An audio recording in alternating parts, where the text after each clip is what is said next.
All right, everybody. Welcome to season 5, motherfuckers. Yay! We're back. We're finally back after a long month hiatus. Welcome to Wasteland Talk. I, of course, am your co-host of the show, the Commodore. Hopefully you can fucking hear us. I'm your other host, Hatter of the Waste. And yes, please let us know if you can hear us. Facebook comments, because I gotta do advertisement. And Figment is finally on stage. We have Figment right here. Yay! My true corporeal form is on stage. Now Figment just needs to learn how to throw their voice, so it sounds like it's talking right into the microphone. Oh god. That's no problem. I could just be louder! There you go. So let's do a beginning toast for season 5. Woo! Huzzah! Drinkies. Season 5. Holy shit. Good lord. We've been doing this way too fucking long. Yeah, they can hear us. So I want to start off with a couple of different things. Yeah, let's address the elephant in the room. We have to address the elephant in the room. We are not your mayors. Yeah. Sadness. We tried really hard, but we are unfortunately not the new mayors of Wasteland. Unfortunately, no. But in honor of their win, I will show you who the current mayors are, because I do still have. That's not them. That's spoilers. That's spoilers. We'll get to that later.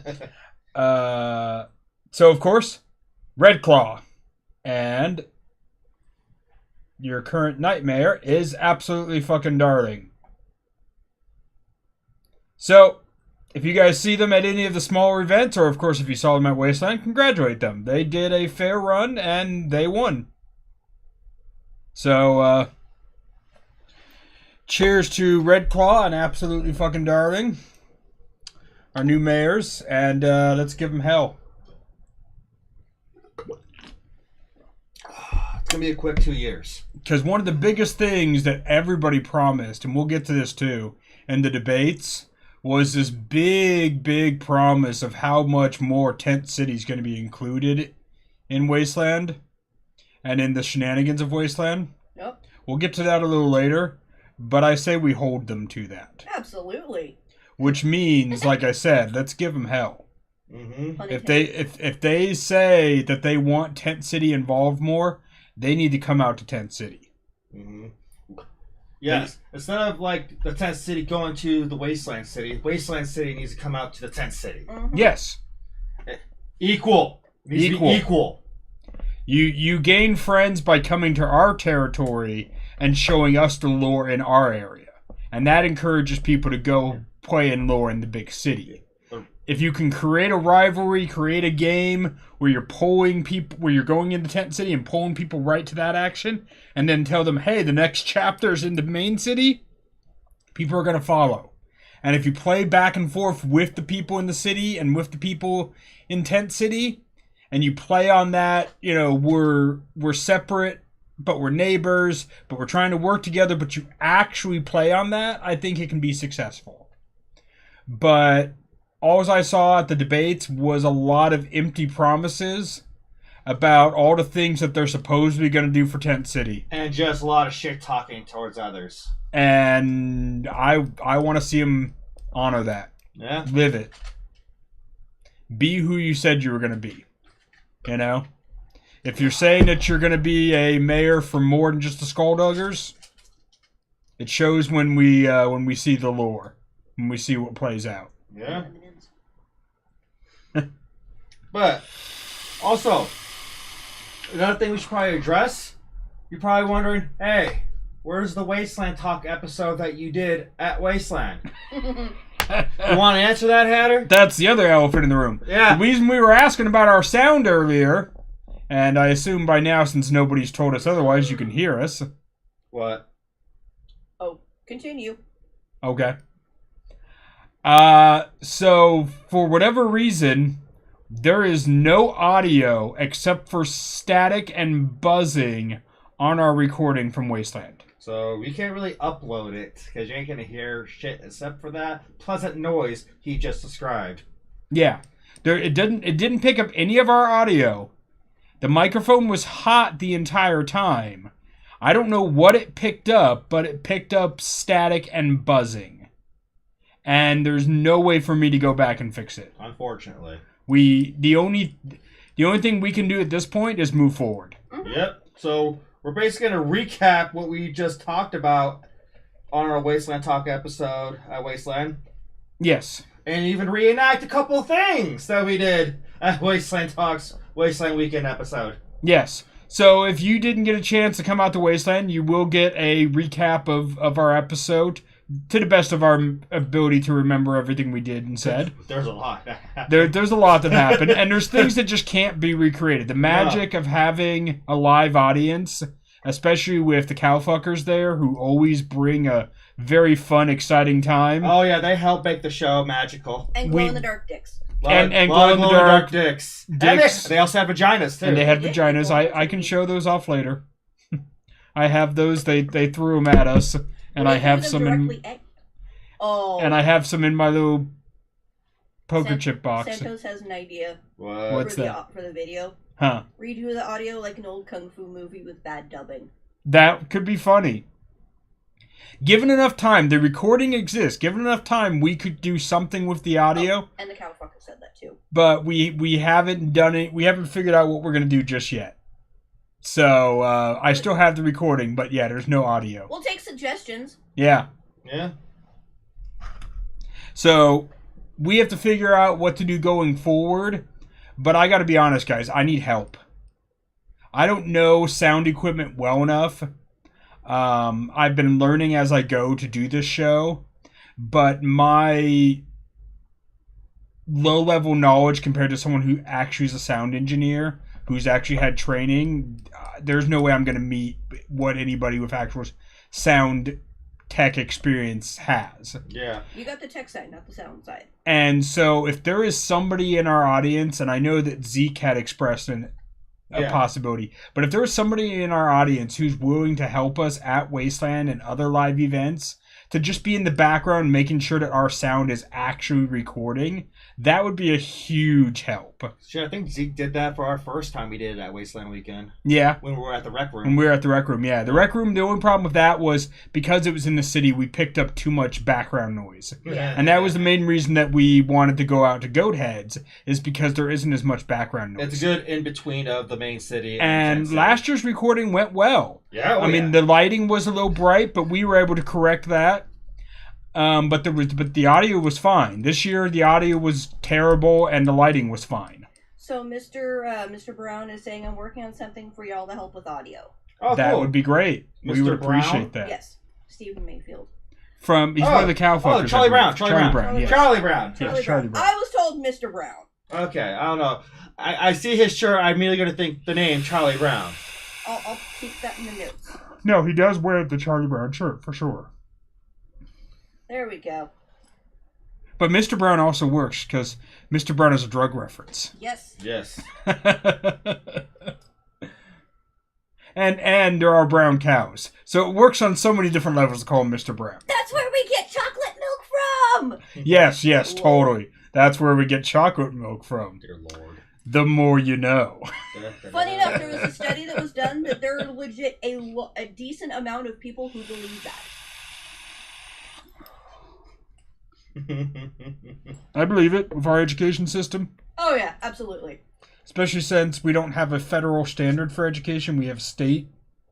Yep. We have statewide standards, and they are not universal across the country. But that is a whole nother gripe that I will not get into. Yeah. I tried to not get into too much of my own politics in this show because they're mostly anarchy. And if you want to know what my politics are, I'm mostly an anarchist, honestly. I definitely try to vote and participate in our government, but in many, many ways I feel that the system is flawed and we'd be better off tearing it down and starting new. But that's a whole other discussion. Yeah. Okay, so on YouTube we've already been asked how the kilt meetup was. So yeah, that's a topic that we were going to bring up because for the first time, I got to go to the kilt meetup because I brought my kilt for the first time to Wasteland. It was fucking amazing. Seeing a bunch of other cool people with kilts, had drinks. The bartender tried to threaten people with Malort, and I'm like, try me, fucker. Yeah. So I drank I took a shot of that Malort, had a smile. I scared the bartender. Apparently, he doesn't want to serve me anymore. Well done. And apparently there was a kilt contest that I just got thrown into. I'm like, oh, I guess we're doing this, and then I actually made the semifinals. Yeah. Awesome. For something I didn't know there was no contest. Just people mingling in our kilts, you know, free balling or whatever. Yeah, whatever way they Call choose. free balling for us. Okay, for Us vagina with the users, female yeah. bits. Yeah. Our balls just happen to be on our chest. Curtain flapping. Curtain. You know, I'll take that. Curtain flapping. Curtain flapping. I don't know. If there's a better term, please elaborate. Hold on, I'm gonna Google this real quick. The vagina term for free balling. Female term for free balling. I'm sure it exists. Curtain flapping's a possible candidate in my brain. But yeah, there's pretty amazing kilts. Yeah. Well, there was that WTF kilt that showed up. Which one was that again? I think it was the one that finals free buffing. Free buffing. Okay. Free buffing. Okay. Free buffing. I like that. Okay. Or free lipping. Lipping's good. So there's a lot of different terms. So the almost kilt was, it looked like a kilt, but it barely covered the guy. Oh yeah, the one that was kind of like just falling apart. It was like falling off of him. Was it like a loincloth or was it just Loincloth inspired, I'd say. okay? In certain areas, it looked like a loincloth. In certain angles, it looked like a loincloth. Yeah. So the whole thing was originally it started off as a hangout, and then who were the judges? I don't know. JoJo was one of them. So it was a group of women. Okay. I don't remember. They said their names. My memory sucks. Sure. I think they were part of one of the troops or some shit. Probably. Or it was like a particular group. I can't remember. Someone who was at the kilt meetup or Please knows. let us know. Please let us know. And so been it so turned long. into, hey, walk the runway. We're gonna have a competition, so anyone could jump in that was there. Okay. So like, I did. You did. Yeah. A few other people that were there did. Uncle Foster was there to pass buttons. yeah. Promote himself as running for mayor. Yeah. Yeah. After that, he had to leave to do another event because he literally came straight from his storytelling to the kilt meetup. But he was only there for like maybe 20 minutes. Yeah. Okay. Well, he's a busy man. He is, dear God. So there were like 3 different rounds. The kilts that made it to the finals, there was the WTF kilt, and then the other ones were very like specialty decorated, themed out, really cool.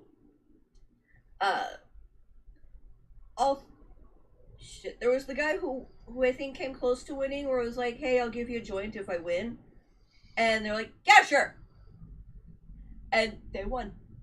Yeah, bribery. Good old fashioned wasteland bribery. Exactly. I think they just started working at dispensary, so they had pre-rolls. Some interesting quality shit. Yeah. So then it turned into just hang out. Okay. Yeah. Still pretty fun. Oh yeah. Great. I walked with my I had no decor on this thing. I think I had like a couple of patches, and I'm sitting here going, okay.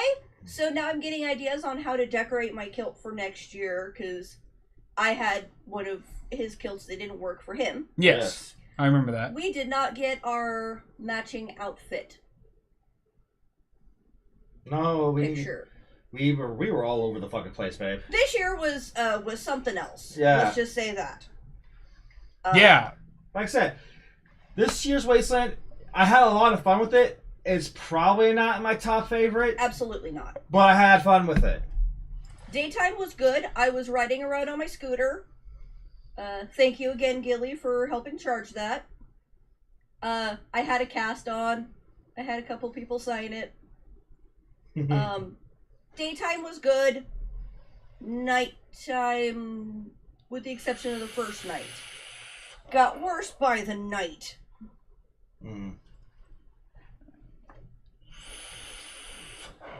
I had fun at the night. We actually got to see Attack Live this time together. Yeah, you guys did.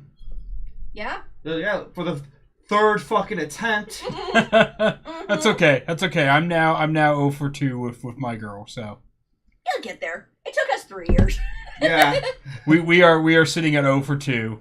We've been together 2 years. Both years we've missed attack. I specifically try to make my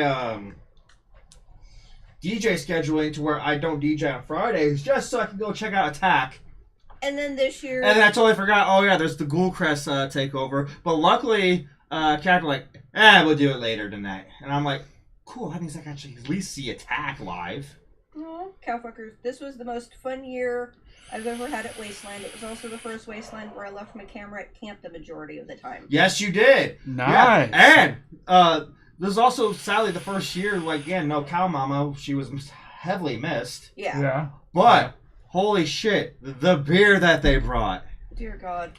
They had on tab, literally on tab, there was a whole wall of that, of pickled beer. It was like a pickle sour beer. Mm-hmm. You drink this, and it tastes like you're just drinking pickles. Yeah, it was just pickle brine. Yeah, that's what it tasted like. That's what I'm starting to think. If it was just pickle brine, they were just fucking with us. Oh my gosh. But there's pictures of me just like on the ground under this fucking thing, and they're like, "Okay, open up." Oh, we gotta get those pictures. I got those pictures. I thought I sent them to you. No. Okay, I'll go through all my photos that I took, Mm-hmm. and I'll send them to you. Yeah, I need all those photos because I do want to make a updated intro for this season that will include a lot of pictures from this year's Wasteland and this year's events. Side note. Next year, Yes. if you want pictures specifically taken, I have flat out been told, give the camera to Ducky. Okay. Ducky is a photographer. Yes. So I was telling Ducky about hey, we need pictures, and I'm like, Ducky's like, why didn't you give the camera to me? I would have walked around taking pictures of everything. Yeah, honestly, I feel like I just needed a cameraman or camera person around me because I was doing so much shit. I didn't have time. I couldn't think like, oh, let me pull up my phone to record this real quick. And plus, I'm a one man band. I can't. It's hard to do it at certain angles so we can actually see me included. I'm just one man. Exactly. So yeah, I might need just have a handy dandy camera person by me. Yeah. So when they see some stupid shenanigan I do, they just, oh, I gotta film this for the show. In the past, that normally would be me, but because we had different stuff going on, the first couple of days I was volunteering. Yeah. Side note, if you ever want to find out all the tea that's being spilled, go volunteer in medical. Oh my god, I have learned things. But it was definitely, in some ways, a very busy year because there was a lot of stuff going on and events that hey, I want to go check that out, and then I just didn't get a chance to.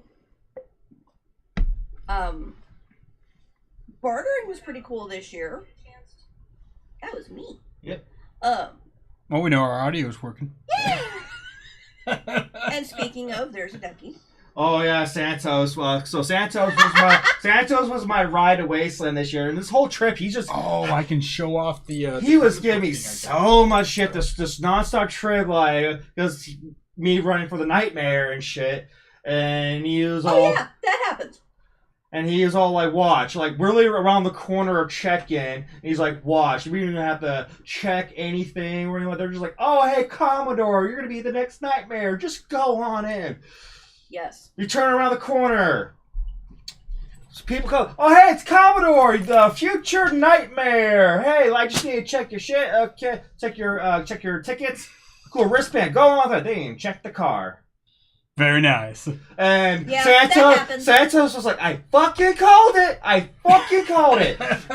Coming out of the car, getting hugs and kisses and shit. What do you think it was like my first year? That was 2021. No one was there for 20. Every 5 feet. Oh yeah. Commodore, hey, how you doing? Yeah. You know, it's interesting. Ow. We never started this show with the intent of being Wasteland famous. We were very much just shooting the shit in our living room. Just because it was the pandemic. Yeah, we were bored. We want to reach out to the community, make sure everyone was okay, and as sane as mentally can be. Yeah. Because a lot of us are neurodivergent. Yes. So, also, California say Martin House best made pickle beer. Yes. Gotcha. Sent you the video of you drinking the beer and the photo of us for our short shorts invasion. Yes. Oh, nice. Yes, I have those. I'll send those to you also. Cool. I'll try to get together a updated opening montage of photos for our 5th season. Yeah. And Mater's like, I still need to bring you guys regional beer and share with you. Absolutely. Oh, down 100. Side note, one of the best terms since we were talking about freeballing. Mm-hmm. Spanish version, cucha libre. Cucha libre. I'm going with it. I think I'll start saying that too. Cucha libre. That's a good one. Thanks for taking the time to look at the VIP belt. Hmm? Oh, yes! Wait, who said that? Sam Bell? Yes! So, I gotta get into one story and to talk about this story. Yes. Okay. So, this involves the Dukes of the Nuke Country Club. Yeah. Yes.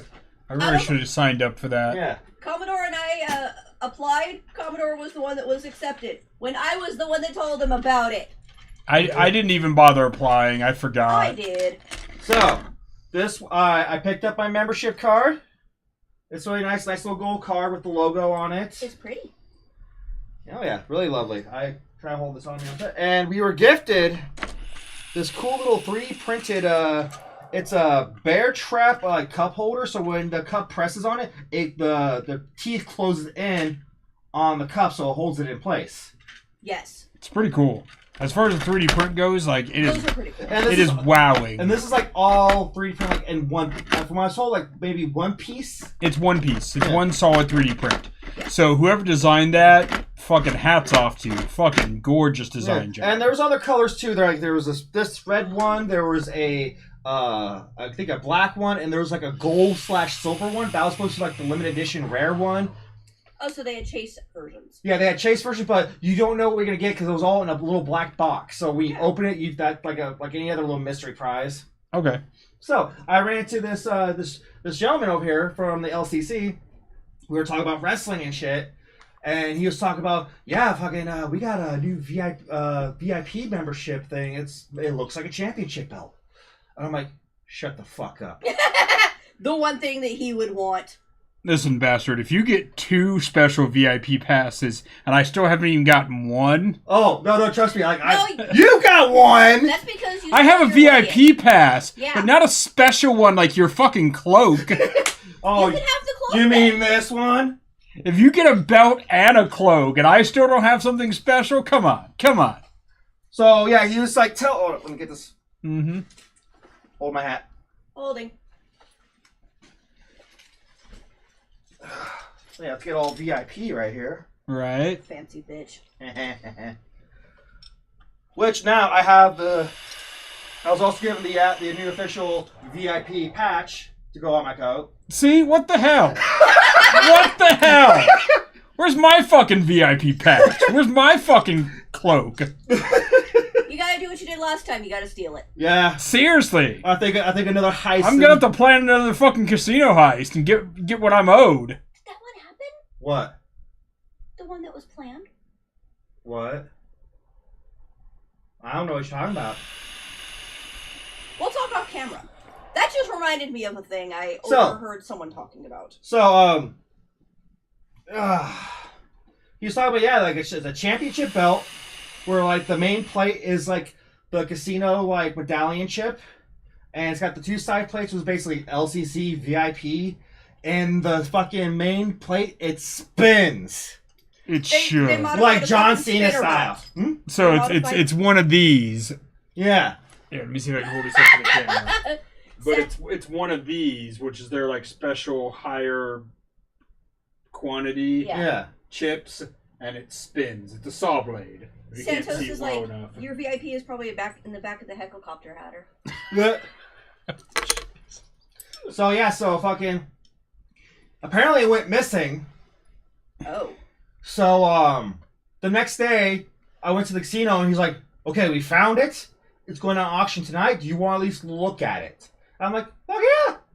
Right about stuff. Oh, I wanted this belt so fucking bad. Like, I was actually in the VIP casino playing fucking Hold'em to try and get enough caps to it. But by the time I build up enough caps, I think I either A, missed the auction, or 2, I was just too tired and I passed out in my tent. But like, no, because that's another story too. Like, I walked into the fucking VIP with maybe 30 caps, not including the 100 casino cap chip I have. Okay.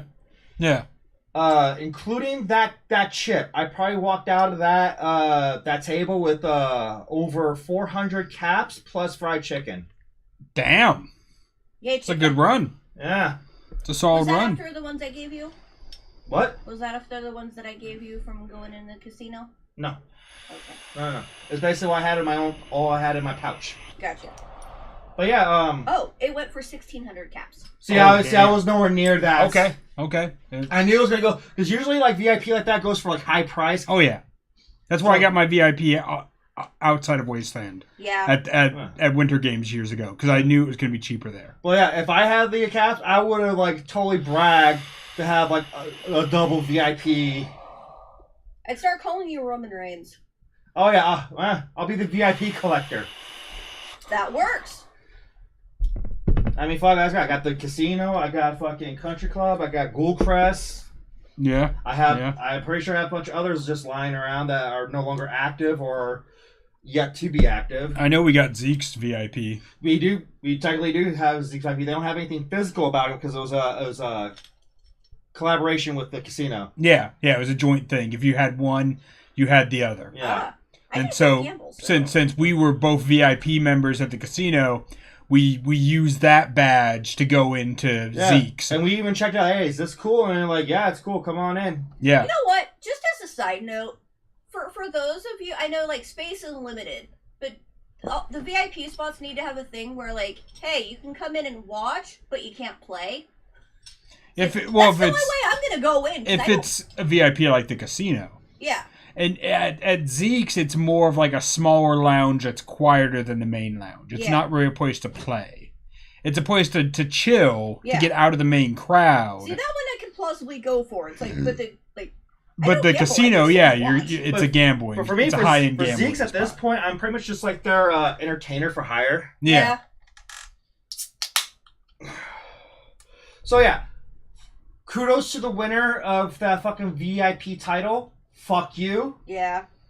And I'm looking forward to see what the next fucking VIP aesthetic's gonna look like. If they're gonna go do another coat, or they're going to do title belts. Do a pair of pants. Do a sash. Ooh, sashes would work. Sash would be nice. A lot of people, I mean, I'm seeing more and more sashes incorporated in outfits. Yeah. We had several for people running for mayor who had sashes. Boy Scout patches! Yeah. You could do a sash and then have patches from the various places that you get your VIP, and then you could just wear your VIP sash. And you could just go in wherever. A tiara. Fuck yeah. Says cowfuckers. Of course tiara. Would say that. Yeah. I'll do a VIP hat. Someone wants to make a hat. I'll gun for that for sure. Sparkly tiara. But yeah, my fucking DJ gigs this Wasteland went fucking really great. It was probably my best year to DJ at Wasteland. Well, it'd be, if it was a casino tiara, it'd be bright orange and glittery. Yeah. I'll make another belt, probably with lights this time. Do the glow version. So we need to talk about this new belt. Yeah. Like, come on, let's talk shop. Listen, there's 2 belts that Commodore missed out on this year. Yeah, the Casino VIP and apparently the Nightmare belt, which is now turning into the Slumlord belt because the person that got that belt didn't win either. Yeah. I'm gonna pin him. Yeah, Zero of Rapid Asylum, who was also running for Nightmares, you guys know. So we'll tackle that too. Zero and Uncle Foster actually got second place as far as votes. Yeah. We actually got third place out of 5 different groups of candidates. Trench is in the viewing room, and he's like, "Fuck you! Fuck you!" Looking forward to seeing you, Trench. Hopefully you're coming to the next Wasteland. VIP kilt. Ooh. So yeah, what I was going to say is Yes. that one of Zero's campmates there's from a 3 few belts. years ago made a belt that was going to be Zero's to wear as the new Nightmare. Since Zero got second place as Nightmare, he gave him the belt anyway. And the belt is very, very, it is very much a wrestling title belt. Yeah, but Wasteland I think themed. Mackie was the one that designed that. Yeah, Marky Makeup. Mackie is the one who created it. Oh yeah, because Mackie's also a wrestling fan. Yeah. Mhm. But yeah, so basically he's gonna alter the wording instead of saying it Nightmare on the belt. He's gonna change it to make it say Slumlord. Nice. Yeah. So yeah, there's that. So yeah, my DJ gigs were great. Speaking of like the slums, me DJing at Rabbit Asylum, my very first heavy metal set was fucking lit. But before we start the set, me and Zero decided to recreate Oh God. a drink from name your nemesis. Oh, Mossman. Mossman, sorry. He wasn't there this year, so Oh, again, God. we had to attempt to recreate his ingredients, and it did not go so well for both of us. It just felt like we just took a straight shot of non-Californian Everclear with Pop Rocks in it. Oh God. The moment we took that, we were like, nope. Immediate regret. Bad idea. Bad idea. Like, I had to use, like, other shit to chase off what I just fucking consumed. Watch the taste out of your mouth. Zero had to disappear in the back for a bit. Odds are he probably threw up. I can't confirm. But he was gone for a bit. But other than that, yeah, my set was pretty good. Zero came back out. He was fucking loving the set. They were doing their fucking empty bottle jingle that they do every year. That's cool. And, it was pretty fun night. I went to Zeke's DJ the next day. Fucking killer night. Fucking go heads the next night. We had me in the front of their camp. Mm-hmm. Like, because they did like this weird little entry thing. It was like more 3D dimensional. And we pulled the speakers outwards to the street. So we had people coming out, like dancing in the bar.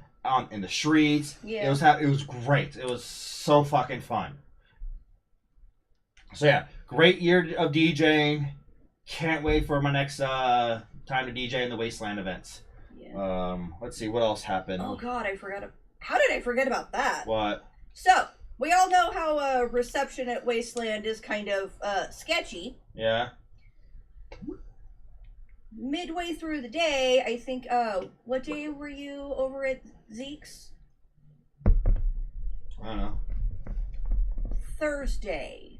We'll say Thursday. Cowfuckers like real Everclear ain't no joke. No, it is not.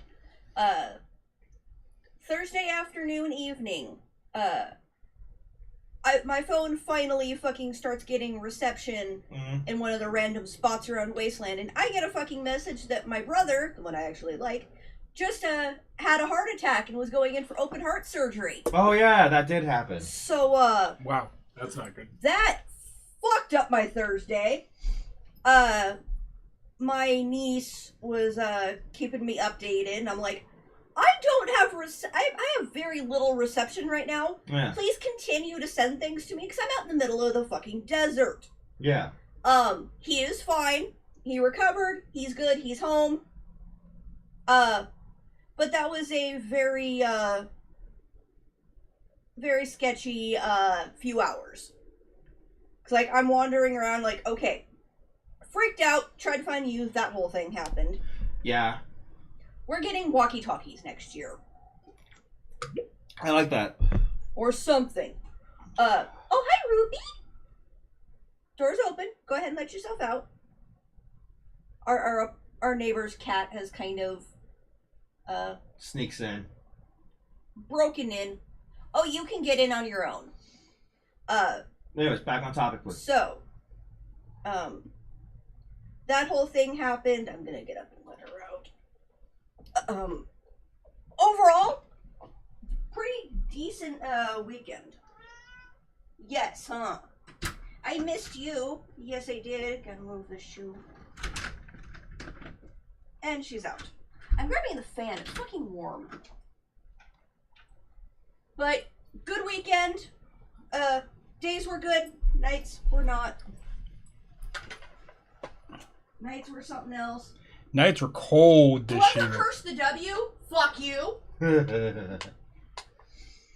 This is honestly the coldest wasteland we've ever had. Oh yeah, like so before this one, I think the coldest one for me was 16 because I almost died of hypothermia. No, that was 17. I think it was 17. Because like it was so cold, I forgot my blanket and I was just freezing. Well, I think 17 was also the year that we had the big W where they had to shut down the whole event like Thursday night. Oh no, that was 16. That was 16? Yeah, because we still had the tent structure for Ghoulcrest that year. Oh yeah, you're right. Okay, so yeah, but I do remember that year it was really cold that night. That it was really strong W all night. Oh yeah, and that was a night where basically I got in my tent with the warmest shit I could, bundled it all around me, and went to sleep hoping that I'd wake up.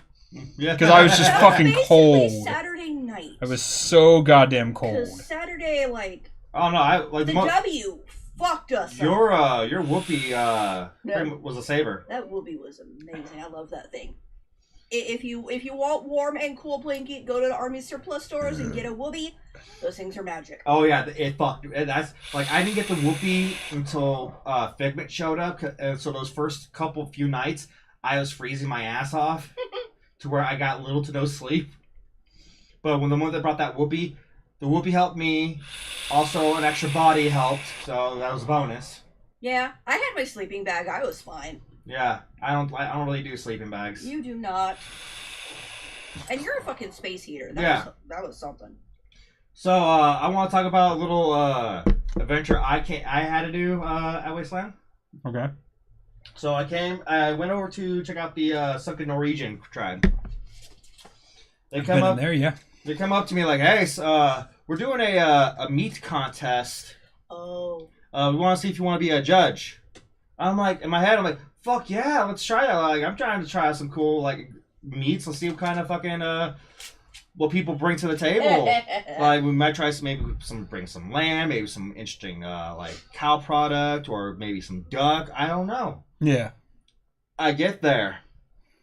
I see over 30 bottles of mead.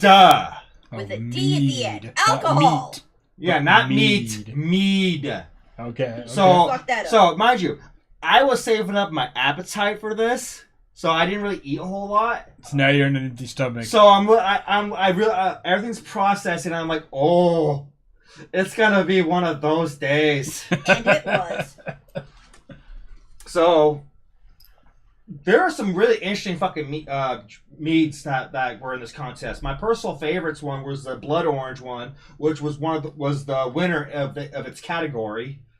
I gave a judge award to mead that really smells and tastes like fucking black cloves. Okay. Damn. Like, I took a whiff of it, I took a swig, oh, my goth is coming out. And like this mead will put eyeshadow on you. Yeah, yeah. You drink it in the lighter. It'll make your lips black. I like it. It'll make your face pale. Yeah. But yeah, so the weird ones, fucking Emissary. Yes. With his Mountain Dew Baja Blast mead. I heard. I tried some. Now, mind you, he is trying to make an alcoholic beverage of a beverage that's already pre-carbonated. Mm-hmm. So when it sits there in its individual bottle, it doesn't really get that much carbonation anymore. So like this is the only bottle that did this, especially for the carbonated meads that we tried. We popped it open. It didn't bubble or anything. It just like Silent Hill fog in the gap. Oh god. And we were like, that's fucking weird. We tried it and we're like, it's okay. It's no. Pat on the head. There's like two different versions too. Like one like with type of like flowers and other shit they usually mix with mead. Yeah. Okay, yes. Both were terrible. The one that if we had a dishonor award, Dishonor on you. it wasn't gonna go to this Baja Blast. The one that would have gone to was this absinthe flavored mead. Oh. Now, mind you, I love fucking absinthe. I'm obsessed with fucking absinthe. So when I heard Quality. someone put absinthe with mead, I'm like, this might be something. I got excited. Yeah. And I tried it. It was literally it was one of the few meats I decided to spit out because I was like, no, I don't want this anymore. No. And it's to the point where we all agree, like, we're just gonna tip the ball down. No. But there was some other good one. There was a nice pomegranate one. There was a watermelon raspberry Jolly Rancher one that was really interesting, but it didn't hit as some other of the berry flavored ones. Yeah. And there was one other one. I can't remember which one it was, but one of the judges who runs the competition, he's like, "Oh wait, I have to freeze this." So we had to put it in the freezer and wait for it for a bit. And while we're waiting, we're trying the other drinks. Gotcha. I do have photos of the drinks that were laid out, the winners, all of us judges drinking, and yeah, what? Oh, finish your... I'm finished. So what's this about? Don't forget about getting kidnapped and sold to cannibals for a t-shirt. Okay, so the Texas barbecue place. Yeah. They're doing this whole deal like if a person's trying to order food, they're gonna kidnap somebody, and you have to deliver a ransom note to whoever they think will come rescue them. Okay. So Californians kidnapped me, and they put me in a cage, and they hand the ransom note to fucking Rabbit Radstag. I really thought either A, no one's gonna really be there, or B, the people who will be there, which is usually whiskey and Jack Daniels, they're like gonna be too busy to partake in something like this. So they're like, fuck him, he's dead. Sure enough, that was kind of the case. And so they were like, apparently they handed it to a couple of the newbies that were in the camp, and they came and saved me within like almost 7 minutes left. Damn. So no t-shirt, and the people who rescued me end up getting the deal of what the Texas barbecue place was offering. No, they even get me on that? It was the spur of the moment. I was like, fuck it. 'Cause I heard about it in advance, and I wanted to help make this a thing for Texas barbecue. They got nice food. I love their food. Yeah. So apparently I was also the first one to get to partake in this too. Okay. So that was fun. I had a good time with that. Tell us what that is. Yeah, I was just looking over it in a little more detail. This is a beer that was given to me, given to us, at Wasteland by one of our viewers. God, people always end up asking me like, "Hey, how'd you like this or that?" And I was like, "Oh, I'm going to drink it on the show." And now I can't remember the person's name. Yeah. So if you're the one that gave us this beer, just it's like a Mad Max. Say IPA. hi in the comments, and we'll give you credit for it. There's like another one too, but I drank the other one. It is called the Hop Apocalypse. Hopocalypse. I don't know. Anyway, I'm going to go with Hop Apocalypse. That works. Yeah. And so it is a Mad Max themed beer. It says on it, "The end is beer." I love it. And it's got, of course, Mad Max's face.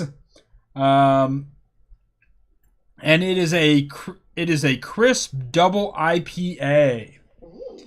So, yeah, I have not tried this yet. Like I said, it was given to us at Wasteland, but I purposely chose to wait for this episode to try it. Mm-hmm. Yeah.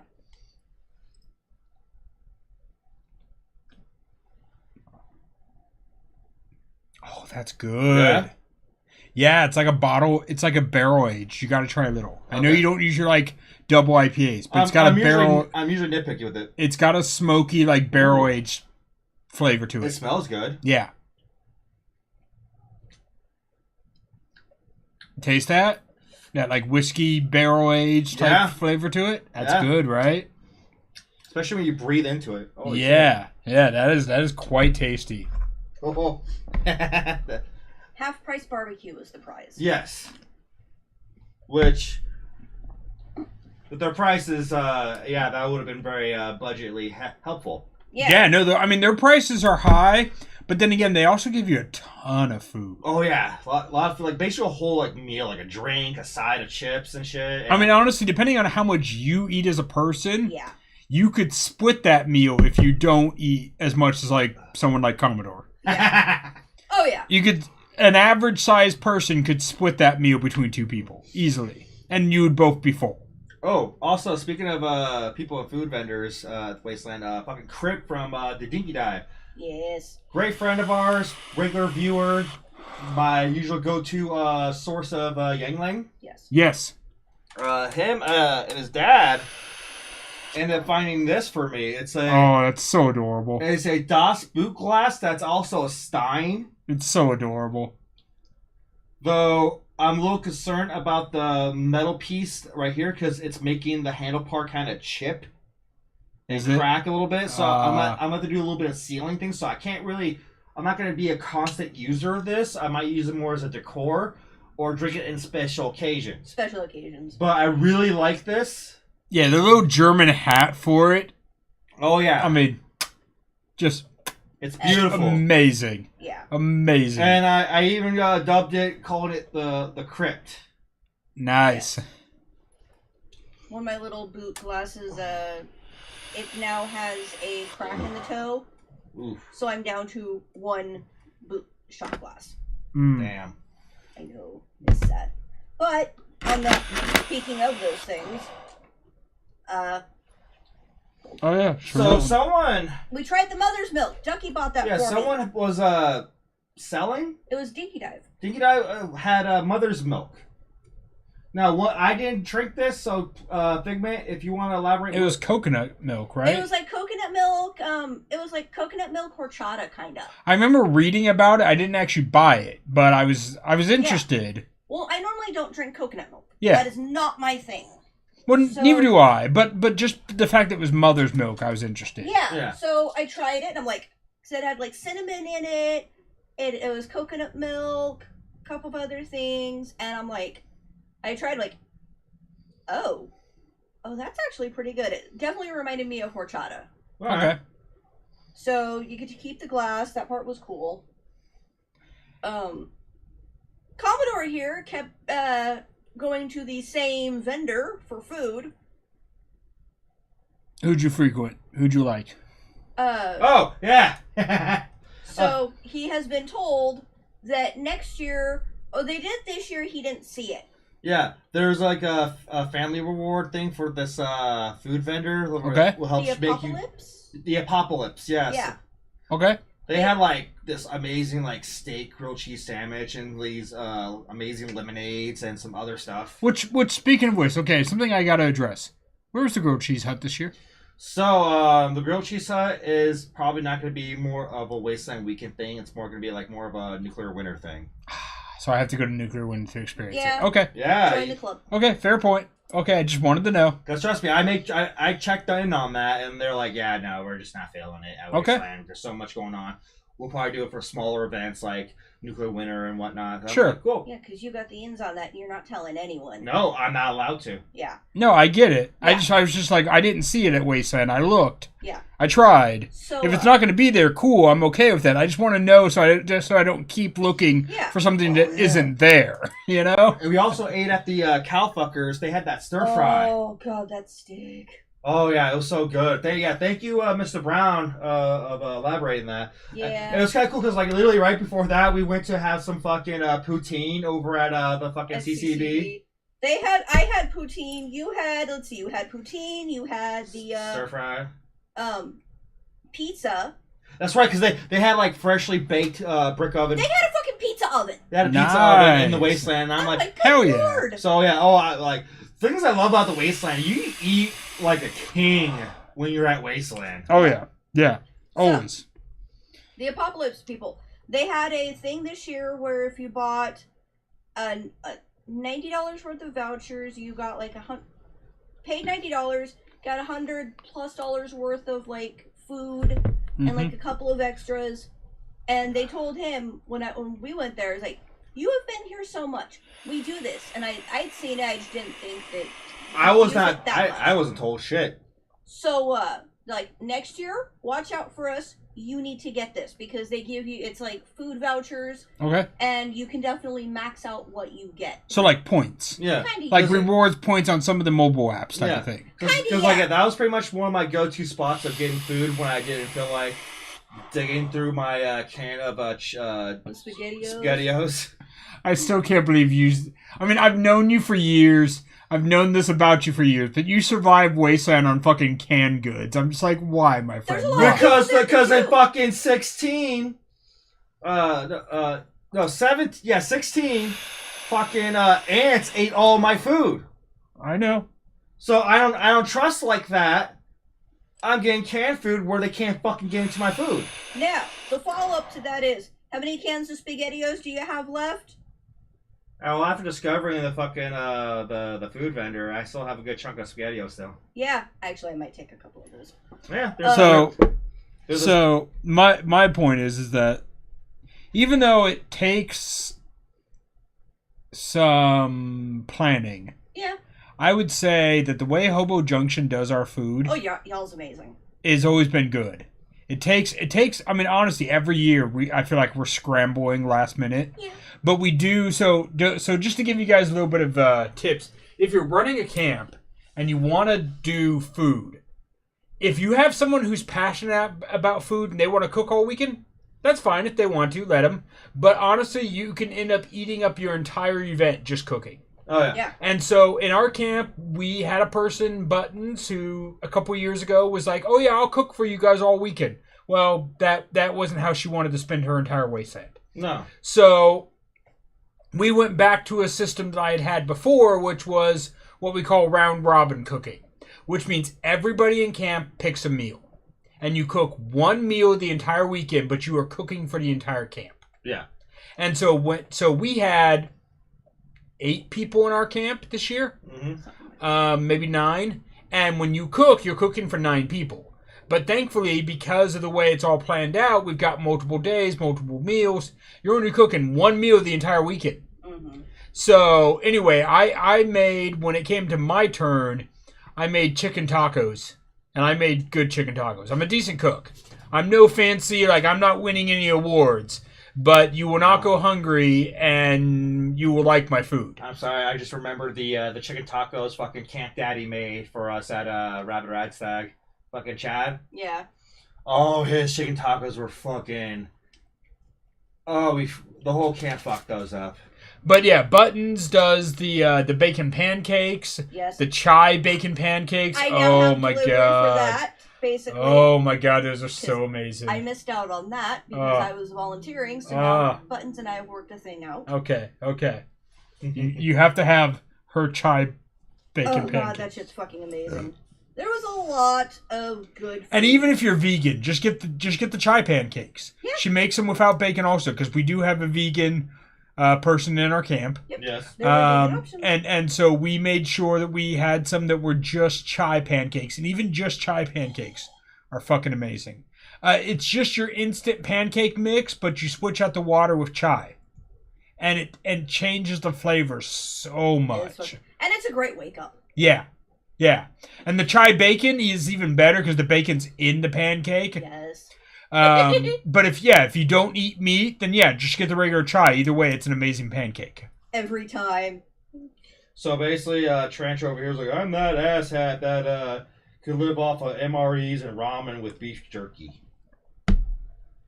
I mean, you can. It's possible. Don't get me wrong. You can. Is it going to be pleasant? No, there's better food. Fuck yeah, there's better food. Yeah. You can absolutely live that way. Am I going to live that way? No, sorry, I'm just not. I've gotten to the point now where we're talking about getting a camp stove for next year because I need access to regular, especially at night, hot meals where I don't have to go buy stuff. We had a camp stove. We had a camp table. I mean, we basically had a camp kitchen. You did. Because we rotate in who's cooking each meal, we don't all bring our own stove. And honestly, I need to still buy a stove. Wow. Fucking Santos rated me out over here.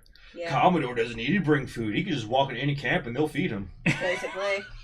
Hey, that's a benefit I can partake Hey, of. we've done that. We've done that, Commodore and I. We've crashed camps and gotten fed. Shit, we crashed weddings. And We crashed a wedding and got fed. We got dingy deep with that shit. We crashed a wedding and got fed. Yeah. That was a good time. Yeah. Actually, in a medical, what Sawbones was doing was he brought like a shit ton of MREs. Don't do that. Yeah. And anything that he didn't want, he just put in a box and was like, hey, whoever wants these, go ahead. So, like, during our shift, we're sitting there, I tried organizing them, and it's like, okay, so here's all these, here's all these, here's all these. I mean, don't get me wrong. When it comes to MREs, you won't die. You will live. You will live! But will you enjoy eating an MRE? Not so much. I mean, unless you're one of those sick bastards. And from my fine conversations with Trench, he seems to be that sick bastard. I never served. I have a lot of family that served. I come from a family that has a long history of military service. And I have heard many a story about MREs and what they do in the field to make them more palatable and more enjoyable. Lots of hot sauce. That seems to be their main thing. Yeah, there was lots of, like, trade-off where it was like, hey... See? I knew it! Trench is like, oh, I love them. Blame the army. Yeah. That's what I'm saying. My family, both my grandfathers... Is your favorite energy drink Rippets? Oh, God! In my family, my grandfather on my mom's side and my grandfather on my dad's side both served. Most of my uncles and cousins have served. We have my parents are both military brats that met because of their military moving them both to California. Like, I have a long history of military involved family. Oh, yeah. But I never served. That'd be me. But at the same time, the amount of stories and the amount of MREs that I have personally tried. Yeah, I've tried a ton of them. Both my brothers are military. One was Army, one was Air Force, and I was dating two Army vets at the same time. Yeah. Oh my God. Yeah, I've tried a ton of MREs, don't get me wrong. I particularly don't care for them. I know you will not die if you eat them, but I personally will also not enjoy them. I want to enjoy my food, damn it. Okay, speaking of food. Yes. Yes. Let me get to this part. Yes. What do we got? So... we all know Jen. She makes those amazing pickled asparagus for our Bloody Marys. Yes. I didn't have time to grab supplies for us to have Bloody Marys for this episode. Maybe next episode. Because we have a new batch of her pickled asparagus. And her new thing that she's trying out is white pickled asparagus. Or pickled white asparagus. Yeah. Okay. And I also decided to get a jar of her homemade pickles. Ooh. It's a little spicy, so you can't have... So I'm not touching it. I had one when I got back. Okay, I have not had one of these. That's why I'm bringing it up, because we're going to try these. So that's a y'all thing. Yeah. I tried it. I loved it. Okay. So, help yourself. They have Sour Patch Kids flavored energy drinks. Yes, they do. Yes. I've seen those. Ghost? Yeah. Oh, you got it? Yeah, I got it. Oh, you got a long one. Yeah, I didn't realize it was that long, but that's okay. Oh, big old long pickle going in my mouth. Yeah.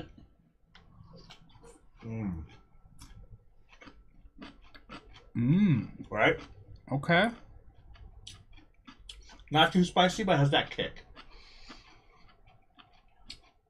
Too much kick for you. I'd say just spicy enough for me fish. personally, but yeah. Commodore visited our camp to eat and get more caps. Yes. Santos. Yes. Because we had our own ball caps of him for mayor, me for nightmare. Yes. Yeah. Which, thank you, Santos, for that. Yeah, let's go. Thank you for my Stone Cold figure and all that. Speaking of which, okay. Yes. I brought these out earlier. Oh, that was good. So, we showed off our bottle caps before. Yeah. But one of the things I didn't get a chance to show off, because I didn't get it until Wasteland, Yeah. was this very special comic book that I got.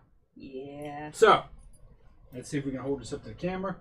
Okay, so this is the same image that appeared on my bottle caps. There we go. And it even opens up for a full picture. And it's you flipping a cap. And it's me flipping a like poker chip. So, these are the same images that appeared on my bottle cap, but this is actually the cover for Mad Max Fury Road comic book number 1.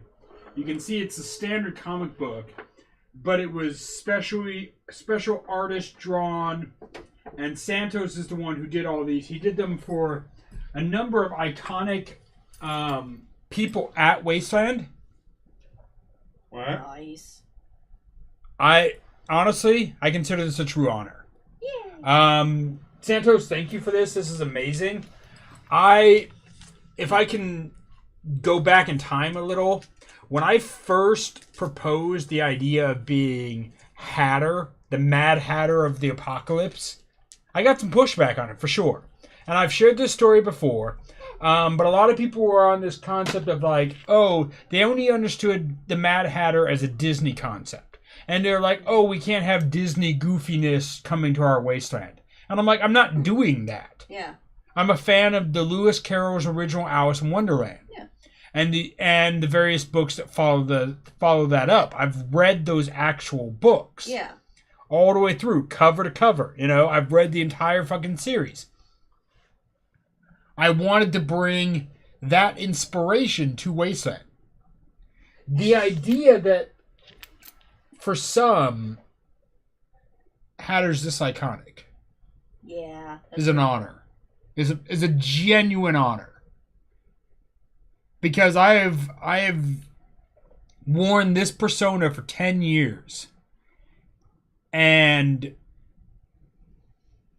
yeah, there is nobody now that would ever argue that this look works for Wasteland. Right. But in 2012, when I suggested it, people didn't think it would work.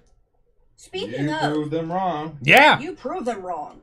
Yeah. Speaking of outfits where people were like, I'm not sure if that works, there were Wasteland Barbie like outfits where they were very like they were pink, but they were like dressed appropriately. This for was Wasteland. This year's Wasteland was the year of Barbie and the year of Baja Blast, because there was a lot of other Baja Blast people around Wasteland. Yeah, I saw the fucking Barbie outfits, and there was the Barbie box like Oh, Apollo. that rec room, yeah. Rec Yeah. room. I did not get a picture. I did not get a picture Me of it neither. myself. We were like, let's do it. We didn't do it. You know? Yeah. There was a lot going on. Oh yeah. But I saw some of those outfits, and I made like anyone I saw, I specifically made a point to go over and be like, "Hey, I love your outfit. That is amazing." Because beforehand there was talk of some people going, "Hey, we want to do like a Barbie theme," and they were flat out told no. Yeah. Jared specifically said no. Oh yeah. Jared said it was not okay. And so they took that and like, okay, let's mix it up a little bit. Let's try to make it Wasteland. Yeah. And I think all the ones that I saw succeeded. Well, that's the thing. I would say that I honestly vote for pushing the limit. Absolutely. Yeah. One of the best costumes that I absolutely love at Wasteland is Grin. Grin, if you guys don't know him, he's a member of Dukes of the Nuke. He is a Cheshire-inspired outfit. And he is very much a clown of the apocalypse.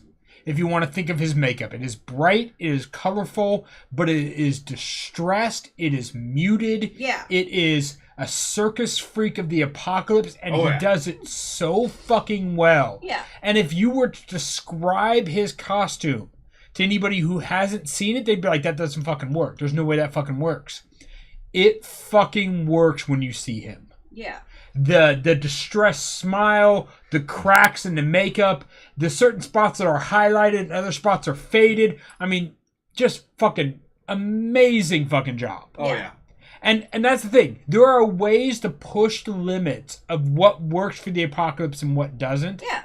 And I love seeing people do that. So the Barbie people, amazing. Amazing. Oh yeah. Yeah. Let's see. Cowfuckers are like, hold on me. Let me scroll.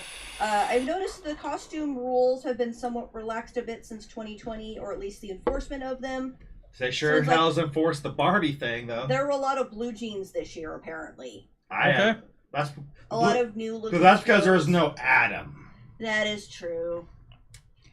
There's no Adam. There's also one other person who was absent that we won't go into, but was also a theme police. Yeah. That has now been barred. We'll go the basics of there were quite quite a few people that were noticeably absent this year. Yes. And that's all we will say Yes. on it. So, side topic I wanted to address is, as we mentioned earlier in this show, one of the things on Hatter's hat is that Ghoulcrest sticker that has been surviving on his hat since he first applied it. Yeah. 2015. 2015, the sticker is sat here. A little bit around the time before or after we did the Ghoulcrest takeover night at Radstag, me and Captain were going through some shit. I stumbled across those stickers. You got a bigger sticker, though. Well, I got a bigger hat. True. Yeah. So I asked him, like, hey, can I have one of these stickers? And he's like, yeah, fuck yeah. So, sure enough, slapped it on right here. Look at that. Gorgeous. Fucking gorgeous. Right there. Yeah. It looks amazing. Oh, yeah, I love it. It's a fucking centerpiece of that side, for sure. Oh, yeah, because I noticed the side was, like, very blank compared to this side. Yeah. Yeah, it draws your eye for that side. What the fuck? No, it does, because it's like the biggest, boldest thing on that side of the hat. Yeah. That's It draws your eyes, for sure. And so there's that, and then the you are weighted matches. Oh, side note. What? Someone's like, case in point, Wasteland Elvis, Wasteland Charlie Chaplin. There are certain things that, like, for outfits. Yes. At Wasteland where it's like, if you say, hey, I want to bring Elvis to Wasteland, be like, that's walking a line, and he does it very well. Yeah. He's highly well known for that. Yeah, Wasteland Elvis is one of my favorite people, absolutely. Yeah. I still love the fact that, like, how he's Wasteland Elvis, too. Like, how it started. Yeah. Hey, he may not be the best Elvis impersonator, but he's the last Elvis impersonator. Yeah. Exactly. So, you are weighted matches. I was able to find mine easily because Yeah. I work with her at Uncle Zeke's. Yeah, I did not find mine. I saw mine walking by when I was talking to Emissary one day, and he knew her, so he was trying to call out for her, but she didn't hear, and I'm like, well, fuck. Yeah. But, so Minx was my match.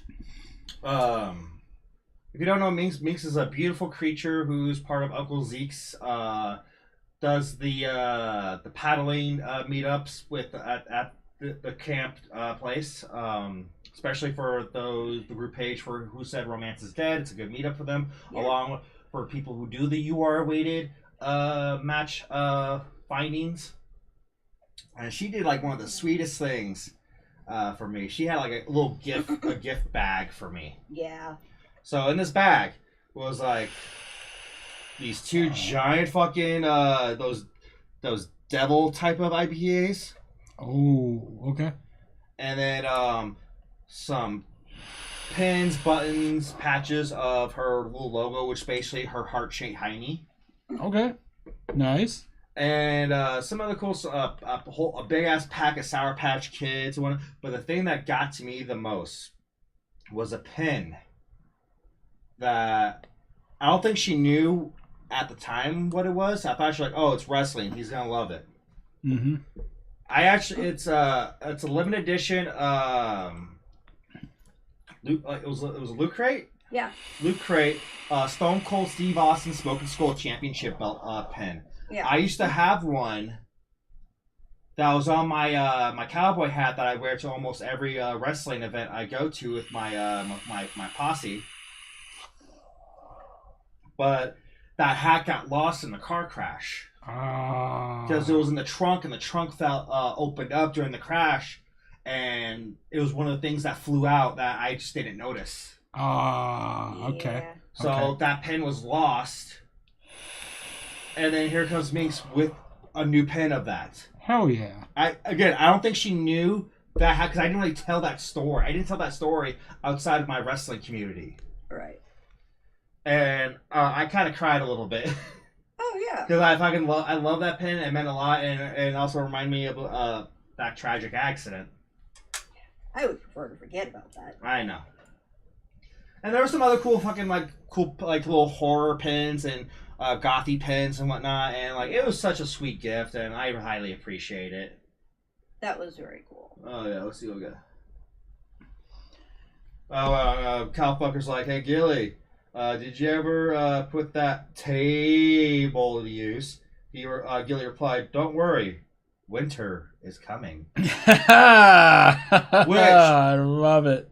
I think we should probably take a pause of our Wasteland weekend adventures, and let's talk about one of the things that's upcoming. Uncle Zeke's just announced their next event, Nuclear Winter, for 2024. It's going to be at the end of February / beginning of March.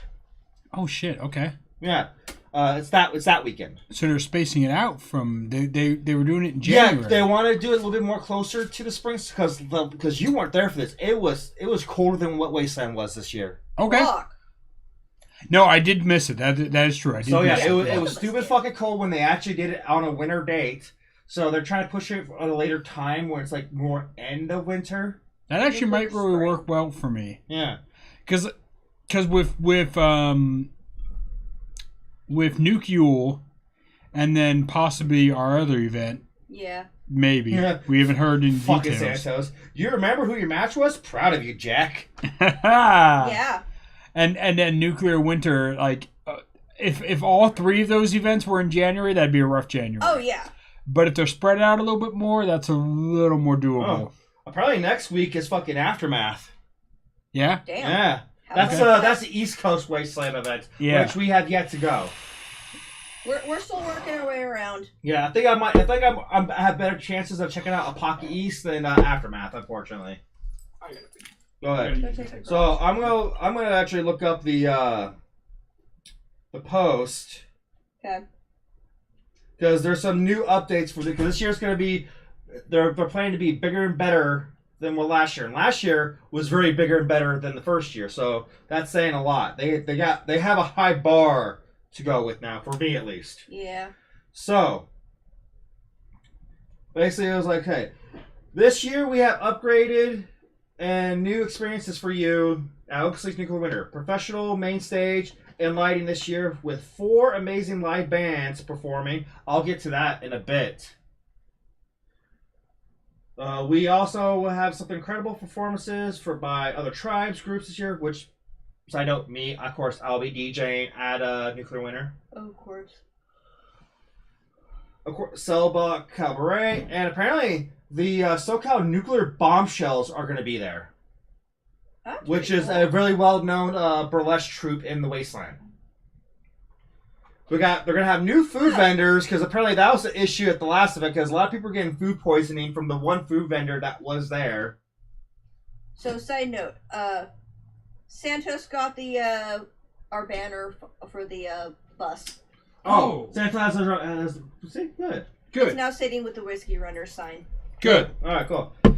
And apparently, they're going to be providing Nuclear Winter patches for first timers and new 2024 irradiated snowflake chevron patches. Ooh. I'm interested in that. They're doing chevron patches now. Yeah, I'm interested in that for sure. Yes. Well, here's also a thing.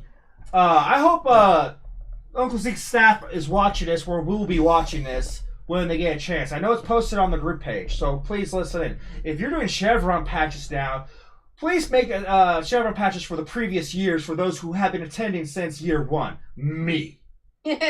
And I've missed a year, but I would also like a year 1 patch. Yeah. I mean, I get that I can't qualify for the year 2 because I didn't show up. Yeah. But I still want a year 1 patch. Yeah, That'd be so great. can we at least get one for like last year and 2020, the nuclear spring? And let's address this elephant. Wasteland never does their patches quite right. No. Where we can never pre-order and buy them in advance. I would really love to be able to, if I can, I don't care what event it is. If you want to sell your patches ahead of time, I will buy your patch with my fucking ticket. And I will show up in that fucking merch line and claim my patch. Wasteland should do the same. Allow us to buy our tickets, buy our patches early. Yes. So that you don't sell out every fucking year, because 2 years in a row now, I'm missing my fucking patch because they sell out too quickly. I got lucky this year. Like the first day of the merch table, I was the last one they served before they cut off the line. Mind you, there were still like 60 people behind me. 60 pissed off people. One of them, including, was Captain Ron.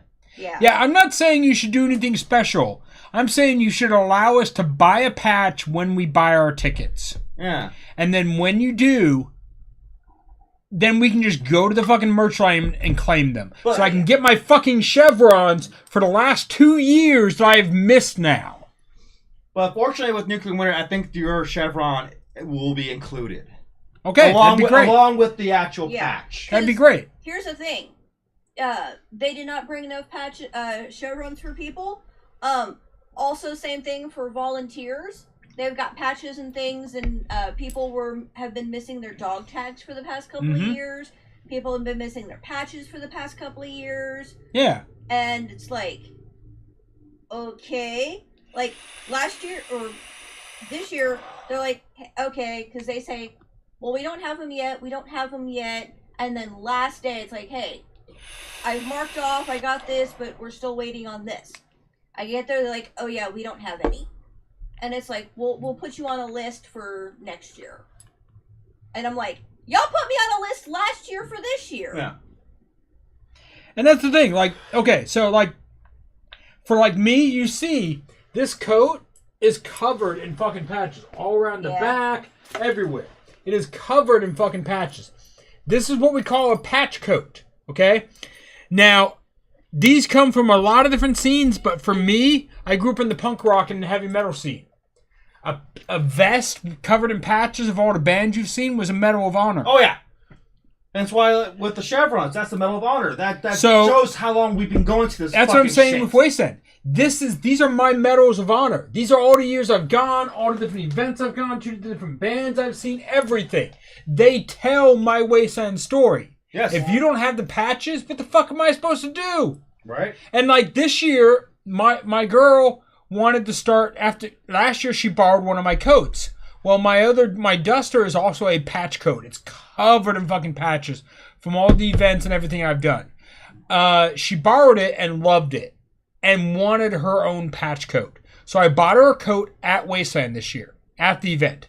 And then we went to the vendors and we went to the merch booth and we got whatever patches we could. We got 3 of them for like previous years, but not necessarily in order. Just whatever years they had available. Yeah. We should have been easily been able to get every year that she'd ever gone. She's been going for 8 years. She needed 8 patches worth. Yeah. We should have been able to get that. And we would have given them money for that. Yeah. They ran out. That's their problem. They lost out on that money. Yep. Yeah. Okay, so continuing on. Yes. For the patches. Yes. So yeah, the chevron patch is going to be included with the price of your ticket. That's cool. So you're getting your patch, your main patch, and your chevron patch. That's good. Okay. If you still don't have your Nuclear Winter patch from this year, like the one that just passed. Yeah, from 23. Where was they will be available for pickup at the front gate. And then let's see what else they have. They are increasing security and medical staff this year. Cool. That's good. For the next one. Which is good. I mean, honestly, I didn't feel like it was necessary, but for a bigger, better event, you might need it. Yeah. Because they didn't hit capacity, but they highly believe that this next one, they're going to hit that capacity. Okay. Because last one, they almost hit it. Because I think last Nuclear Winter, they were like 4 something. And I think 400 something? Okay. And I think the capacity that they usually reach for is anywhere from 500 to 700. Okay. Let's see, what else they got? If you have a large themed tribe build, you can be provided to go in on that Wednesday for access to setup. So early build. Yeah. Okay. Now, tickets. Since there's going to be bigger, better stuff, that means there's going to be a chunky price in the ticket. Yeah. Okay. So ticket prices are going up. Okay, yeah. sure. So it's gonna be $100 for a ticket. Ooh, okay. Still not bad because you're there for like almost as a good length of what old school Wasteland was. Yeah. And I mean, you're what? There. When does it open? Thursday? Technically Friday, but most people will go in on Thursday and do a soft opening. That's what I did. Okay. So the general public, though, what do you get? Sounds like Friday, Saturday, Sunday. Yeah. Okay. That's all I want to know. Yeah. And then let's see, ticket price of sales will be open. Now, before I continue on, I'm gonna elaborate this better. This is a private event. So if you're in the know, you should know most of this already. But they usually will open up ticket sales to the public if they feel like they had the full, everybody of their members are going to go. Yes. Because they did this the last couple of years. But they strongly think that, again, they're going to hit capacity. So this might stay as more of a private thing. Okay. So there's that. And then let's see. So yeah, the dates are going to be Thursday, February 29th till Sunday, March 3rd. Oh, shit. We have a leap year? Coming Yes. in 24? Yeah, it's the fourth year. Yeah, we Next do have year's a leap leap year. year coming in 24. Shit, okay. All right. Side note, I remember Jared stating they bought more patches in 23 than in 22 and they still didn't have enough. Yeah. Yeah. Okay, so while you're reading that, I think they should do like, hey, like a pre-order thing. Yeah, just let me pre-order when I buy my ticket. Kind of like they did in 2020 when they were trying to just Open the store. That's all I'm saying. Yeah. Just let me pre-order when I buy my ticket. Yeah, it's like that way you can say, hey, you know what? I have 3 coats I'm working on. I need 3 sets of everything. You pay in advance. You can either have it shipped out to you or you can pick it up at Wasteland. Yeah. Because that means they need more volunteers. Yeah. I'll work that volunteer spot. Yeah. Though I like medical. But, I mean, that's the thing.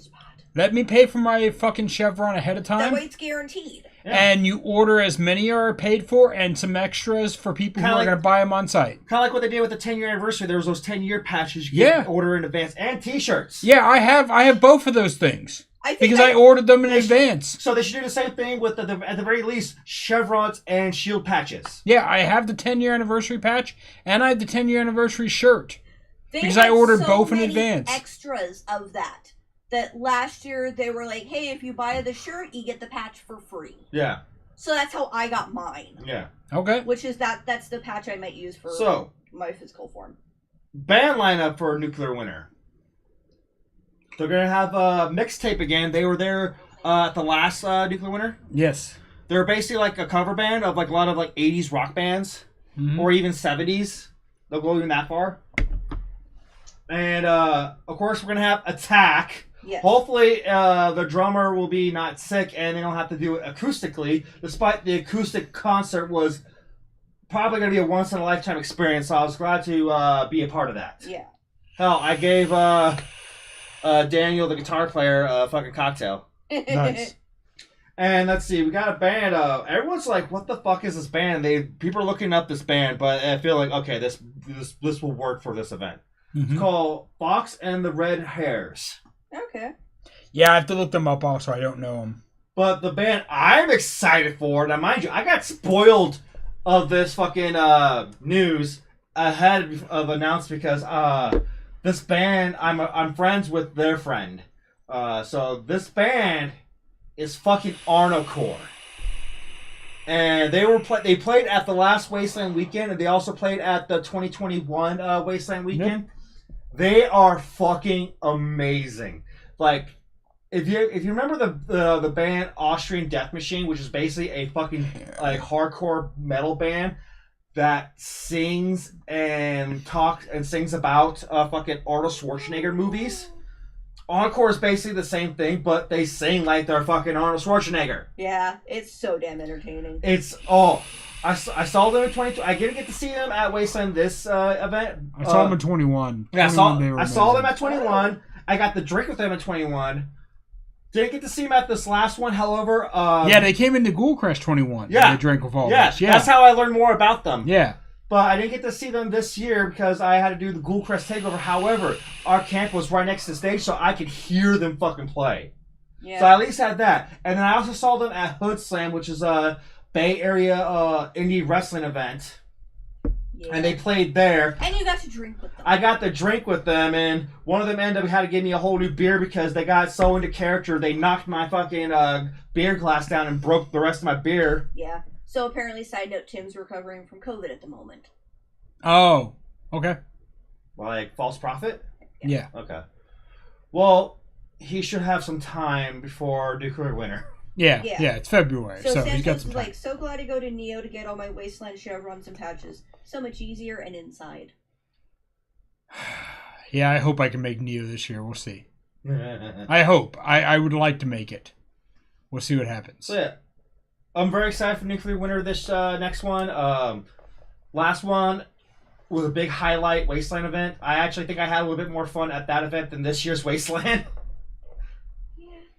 Yeah, I want to get to talking about my Wasteland. Absolutely. Yes, go ahead. Let's do this. Okay, so a couple of things. Number one, I would say even though there was a day mayor and a night mayor, I would say we're gonna. Oh yeah, I know. I just threw. Oh, it's there. I brought it out. I didn't see it. Oh god. It's coming, my friend. Oh no. It's coming. Oh no. Yeah. Okay, anyways, go on. Okay, so even though there's a day mayor and a night mayor, and this is not a dig against any of the night mayors, but I would say that the day mayor gets more attention, and the day mayor gets this play of like, if we were to compare this to modern politics, the day mayor is the president, the night mayor is the vice president. And I'm not meaning that as a dig. It's just the way that they get attention. It's just the way it is. So running for day mayor of Wasteland has honestly been the most work I've ever put into lore in my entire Wasteland career. You sure the fuck did? But at the same time, fun and incredibly rewarding, but also, because of all that work, incredibly exhausting. But setting up and doing a mayor bus was, oh my god, the most amazing fucking thing I've ever fucking helped and planned and put together for Wasteland. Compared to all the other mayor candidates, we should be proud to say we did have the bigger, blacker bus. Yes. We had a giant fucking black school bus called the short learner. It's called the slow learner. Slow learner. Yeah. Which with a guy with ADHD and an autistic guy. Yes. We couldn't have picked a better fucking bus to ride. Yeah. Who are the owners of this here bus? That was the Ray Cats. Ray Cats. Now, the thing about Ray Cats, this is legit. This is real, actual history. During the time of nuclear possible war, one of the things that the U.S. government tried to do was train cats to warn people about nuclear radiation. Yeah. And the whole reason their group is called the Ray Cats is actual history of cats being trained to warn people about nuclear fallout.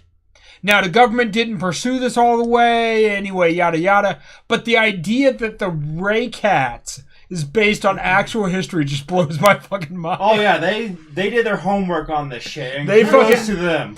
We were sitting in their camp and they're talking to us about the bus setup, but then they're also talking to us about their camp origins, and we were just like, damn. Oh yeah, we had a cool time hanging out with them prior to the gate opening ceremony, which is where we just like let out that big black bus on everybody. Yeah. Oh, and let me tell you, Commodore stole the fucking show on the megaphone on the back of that big fucking black bus. And the banners that we made for the side, it said, vote for Hatter, vote for Commodore. The voice of the Wasteland. The voice of the Wasteland. Oh my god, those were so much fun to make. Oh yeah, we were like out in front of our fucking apartment just like spraying the shit out of this. We made them out of scrap fabric and spray paint. Nothing special, man. Yeah. We just put them together as quickly as we could. Yep. And and magnets to hold them onto the bus. Yep. But the response that we got, the first time we rolled by the Skullduggers, maybe 4 people were outside of their camp. The second time we rolled by, their entire camp was out there fucking booing us Booing and us, jeering heckling us, us. heckling us. Say, your show sucks! Oh my god, that was the fucking pinnacle.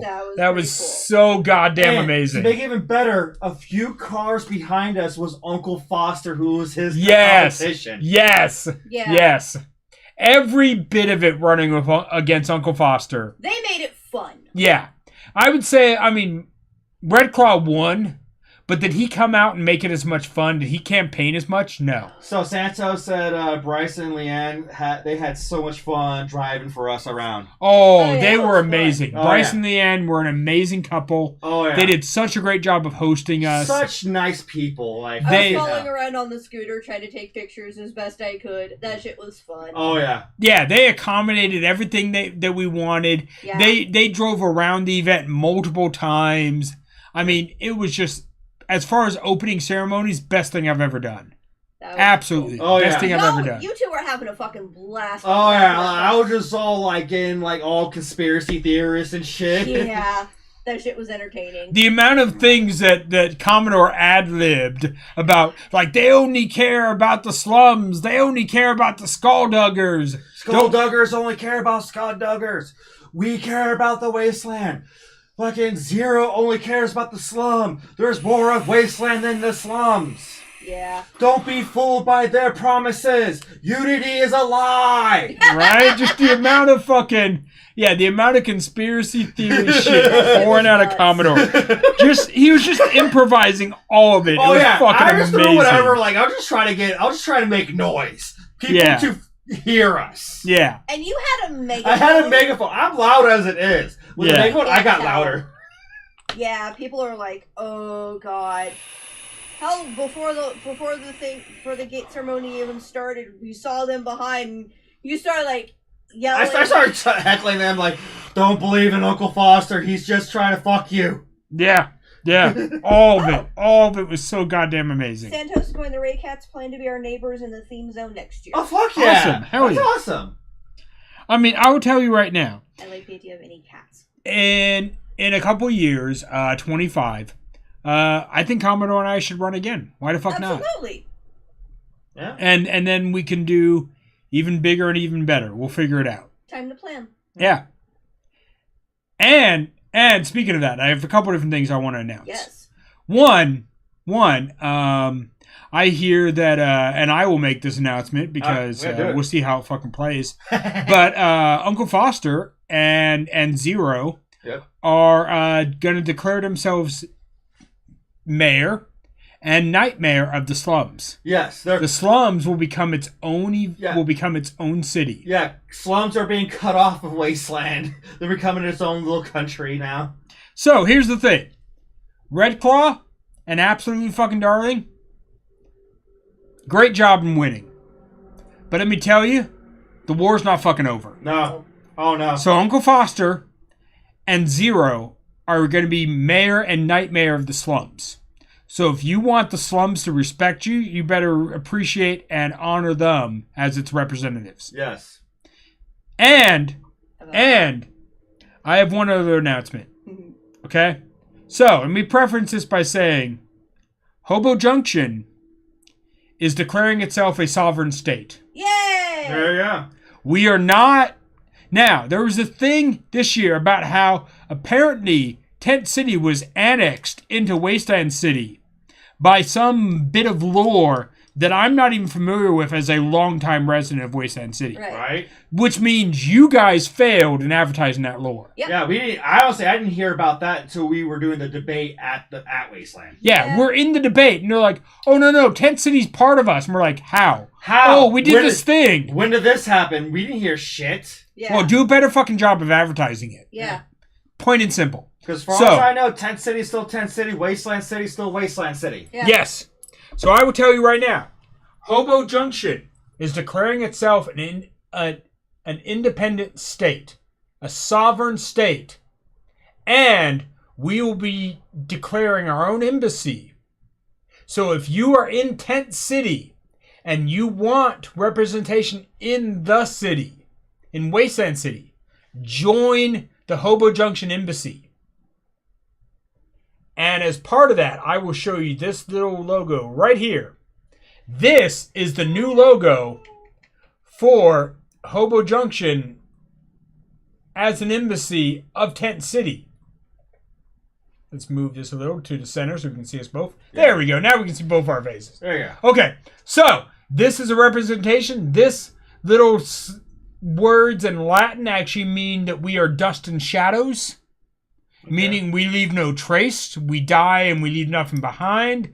It is very much meant to be how we leave the event. Yeah. Right. We leave the event, we leave nothing behind. So this is Plovis et Semus. I can't pronounce Greek very well.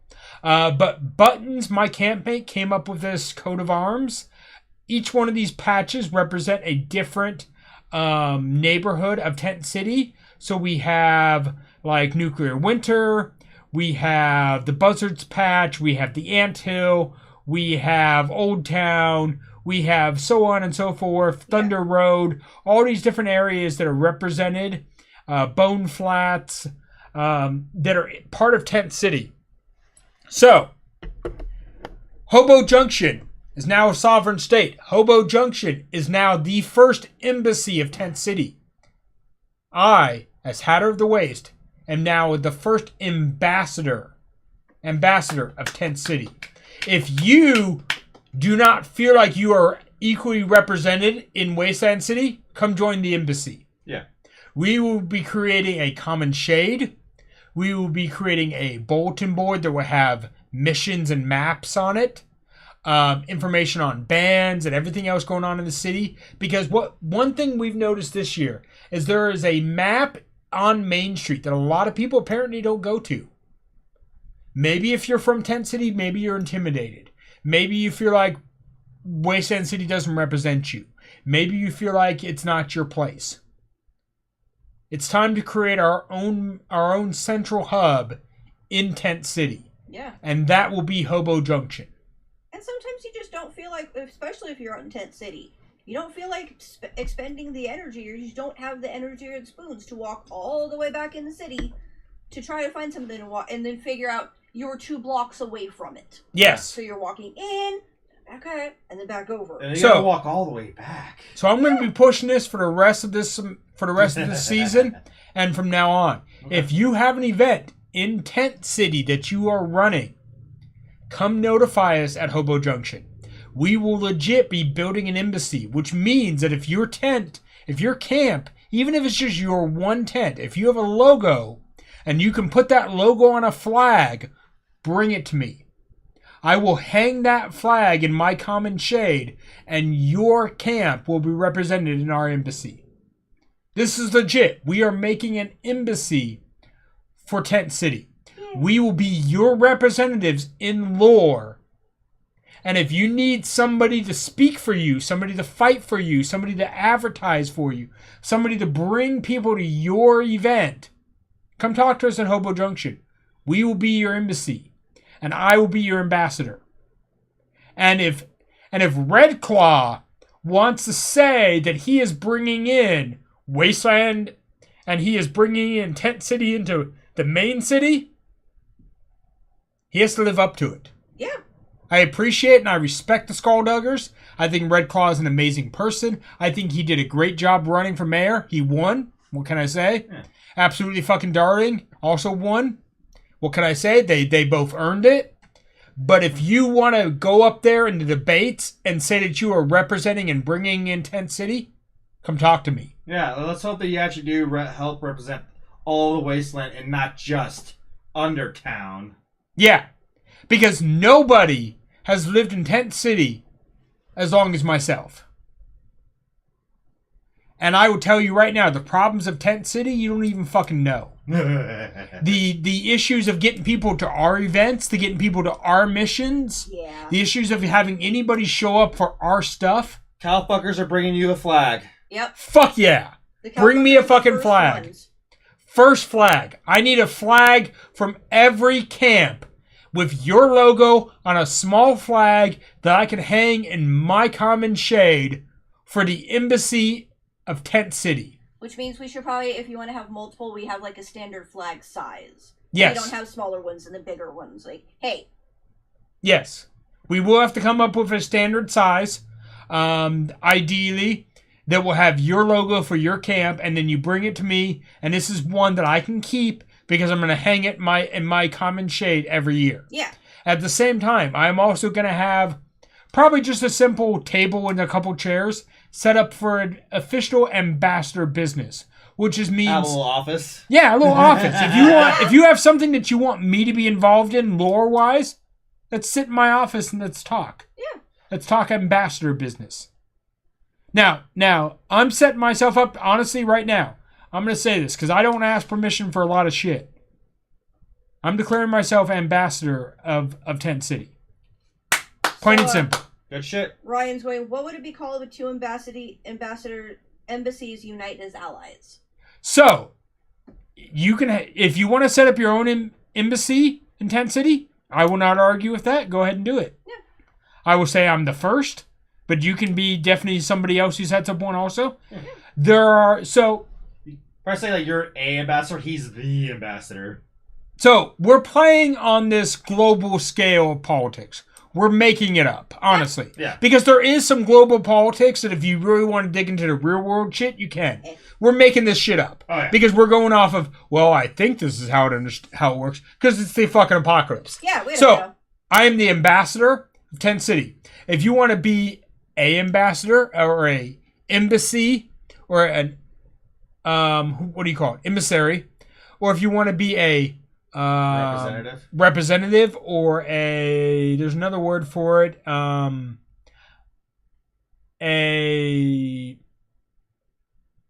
I can't think of the term now. Anyway, it'll come to me. Yeah. But yeah, if you want to be a representative of your own camp or your own neighborhood, that's fine. We can work together. Oh, yeah. I'm not trying to step on anybody and say I'm the best, although I've been here a long time. But if you want to be an embassy, an emissary, like emissary. Yeah. Not that emissary though. But if you want to be your own emissary, you can be your own emissary. If you want to be your own ambassador, you can be your own ambassador. If you want to be your own diplomat, that was the word I was looking for. If you want to be your own diplomat for your own tent, for your own camp, for your own little neighborhood, that's all fine. Yeah. I'm okay with all of that. Come talk to me and we will work together to represent all of us in Wasteland City. So this is the time where Tent City should unite as one. Yeah. If you want to be part of Tent City and you want to be like, okay, we were adopted by Wasteland City, if you believe that, I mean, whatever. If you want to be VIP, then talk to Commodore. If you want Santos. If you want Wasteland City to hold that promise and really live up to including you, make them. We're gonna make them. Yeah. We're gonna force them. We are gonna fight them. We are gonna make them recognize us as our own place with our own values, our own missions, our own lore, our own stories, our own events. They're going to recognize us as our own thing. So, because right now what they want to do is they want to swallow up Tent City. Don't let them. Trench just said, well, over in the Eastern Waste, I started the AWN, Ash Waste Nomads, which is a gathering of nomadic clans and individuals, and thought maybe someday in the future we could become allies across larger wastes. I love lore. Oh, come talk to me. I want your flag. If you don't have one yet, you can be the make flag it. Collector. Make it. I want, no joke, I want a flag from as many tents, from as many camps. Flag, banners, etc. Banners, flags, logos, stickers, emblems. I don't care what you have. Pirate's turn. He wants your colors. Yeah. Bring it to Hobo Junction. Hobo Junction this coming year will have a map of the main event. We will have a bulletin board for you to post whatever you are doing in your camp. Yeah. We will have a common shade, and we will have a meeting spot for us to talk. We are going to become the embassy for Tent City. And come join us. Be one of the many camps that we represent. and I will fight for you to have a place in Wasteland City lore. I think there's about to be a Tent City revolution here. Fuck. Revolution! Yes. Revolution! Revolution! I'm down for this. And if you Viva la Resistance! Yes! I know. Yeah. Also, this way, one, for more people who want to do lore, Yes. this is also, like, a good way to break into lore. Because, like, we've talked about how on the show, you are super into lore. I saw that. You're definitely getting there. Lore isn't so much of a big thing to me, but this is good.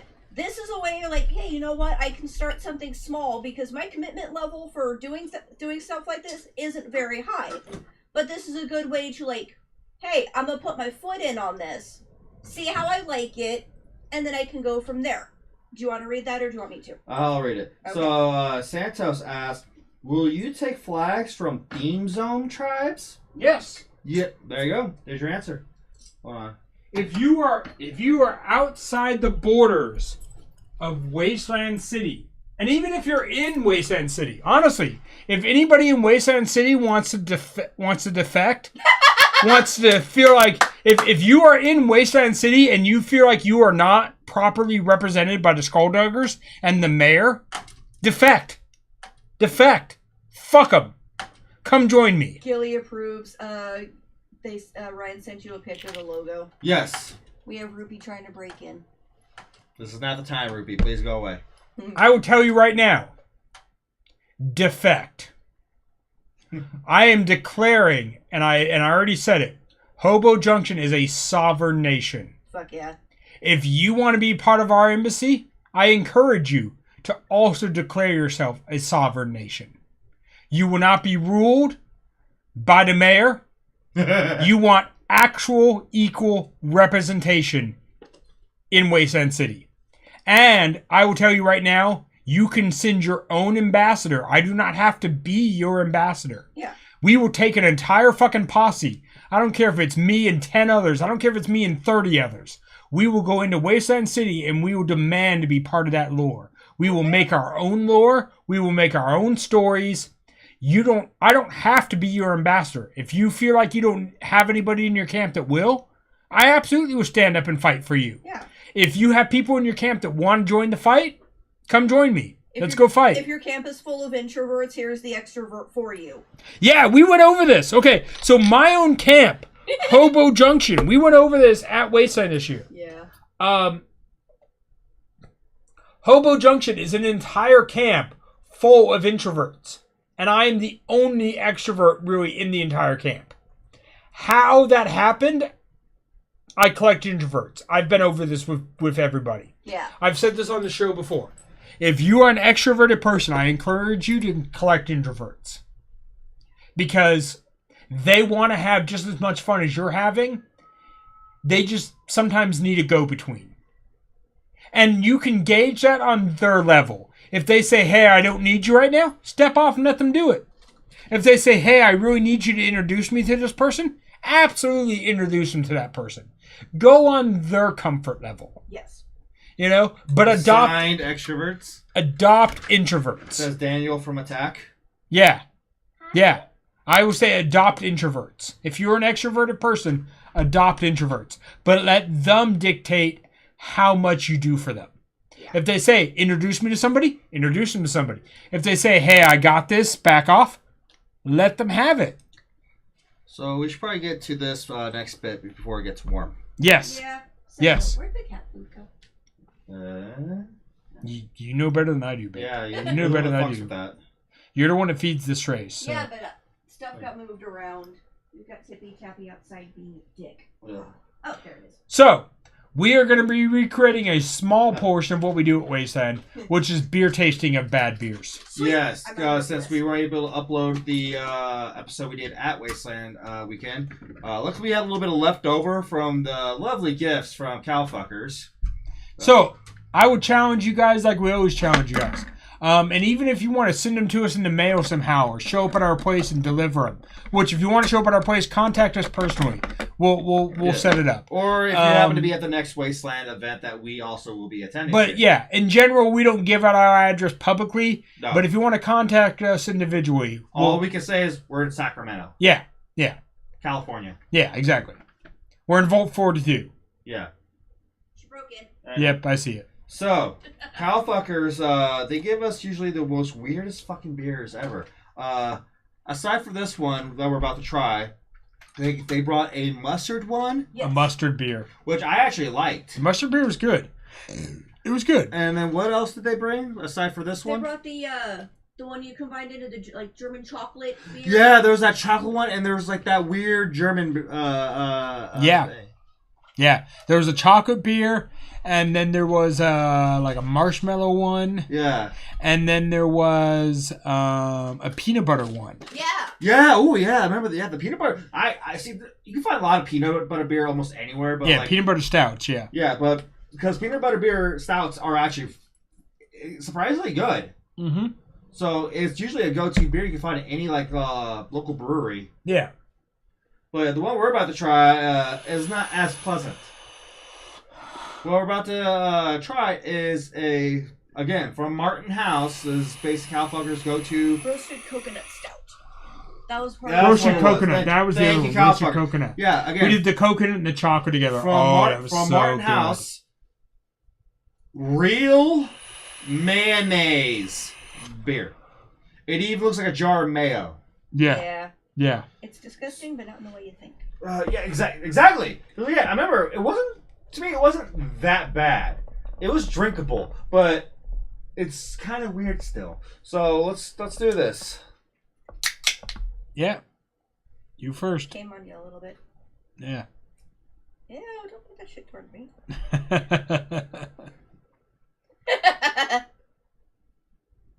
See, when you smell, you don't really get mayonnaise. You get something you can't really say. So okay, here we go.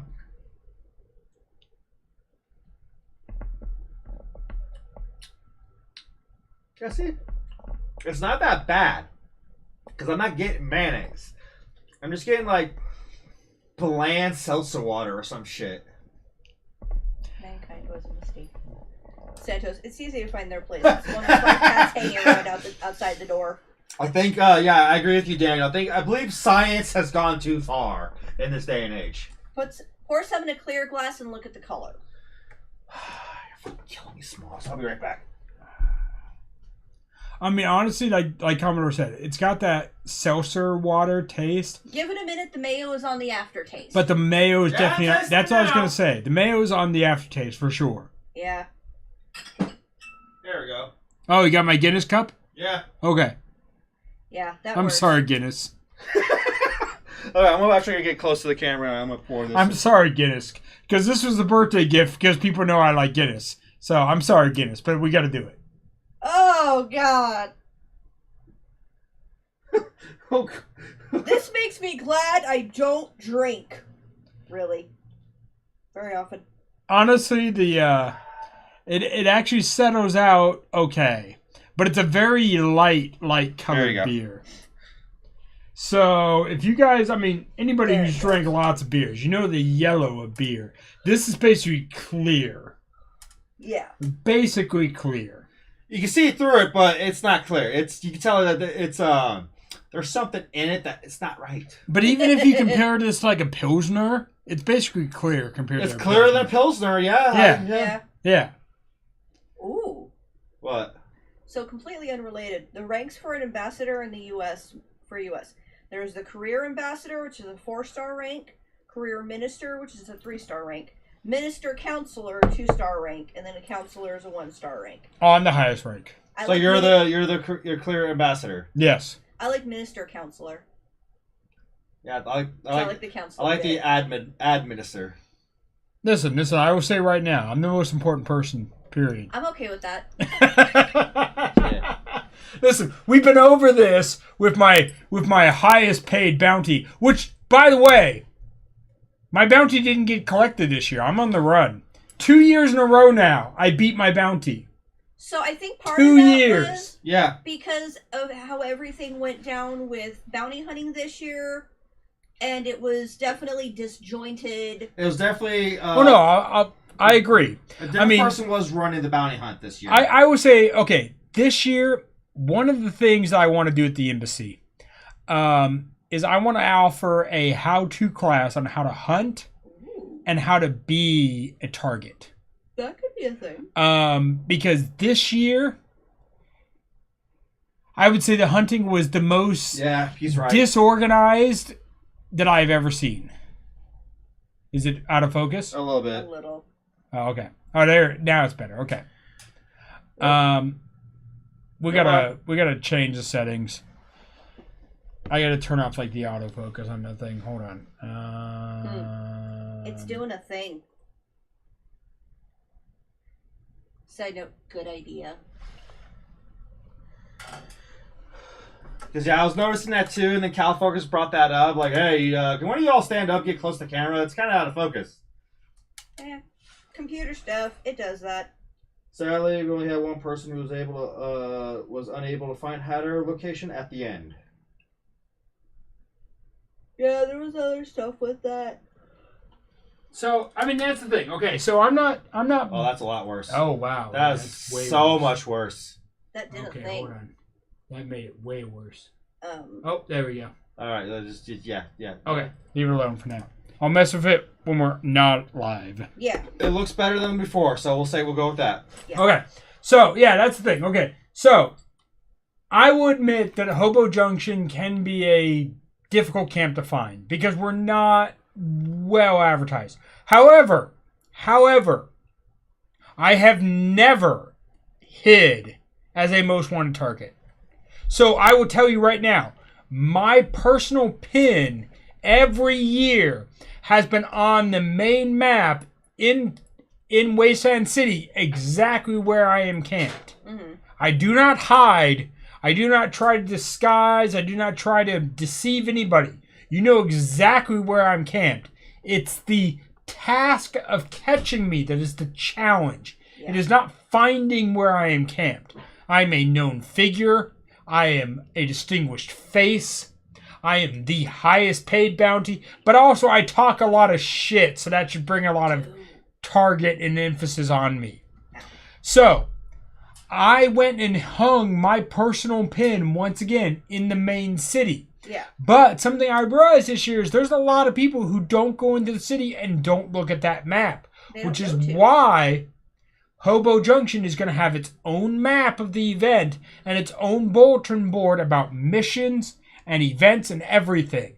So if you want to find me, I will be at Hobo Junction where we will have that fucking map. And if you have a camp that wants to bring me a flag, I don't care if you're in Wasteland City, or if you're in the theme zone, or if you're in Tent City, bring me any flag, and I will display it in my common shade. Because our goal is to represent everybody.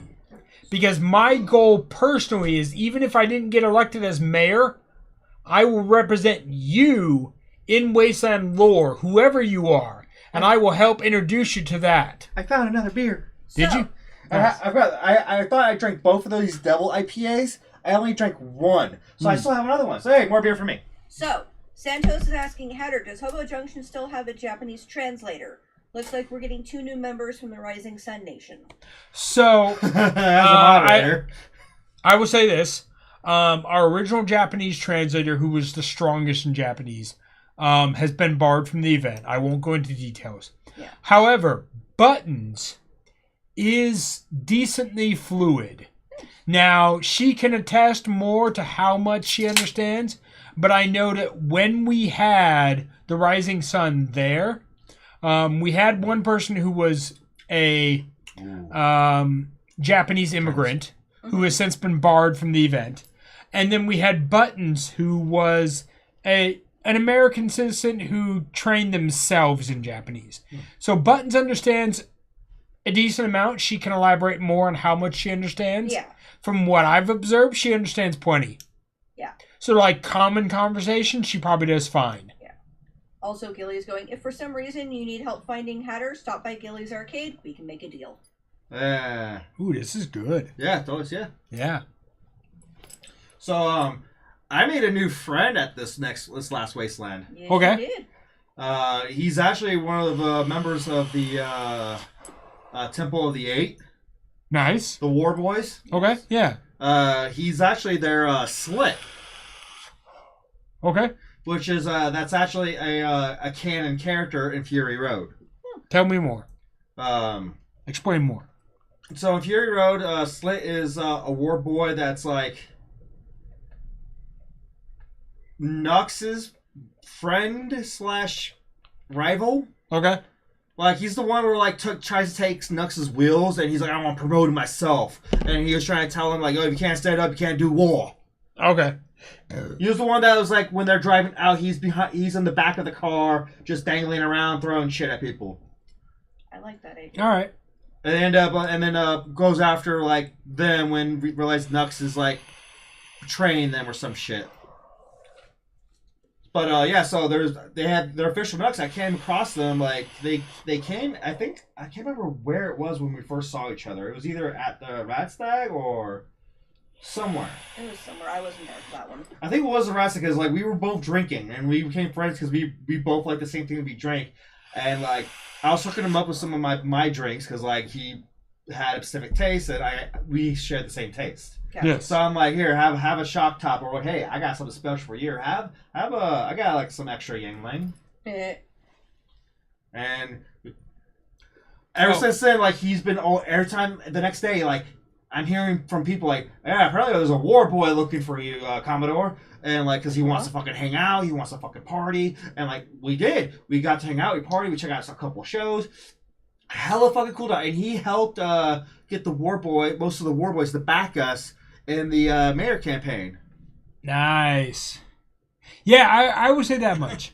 Now, even though we didn't win, every single person who voted for us, we appreciate you guys. Because Commodore and myself, we worked our asses off to get every fucking vote we did.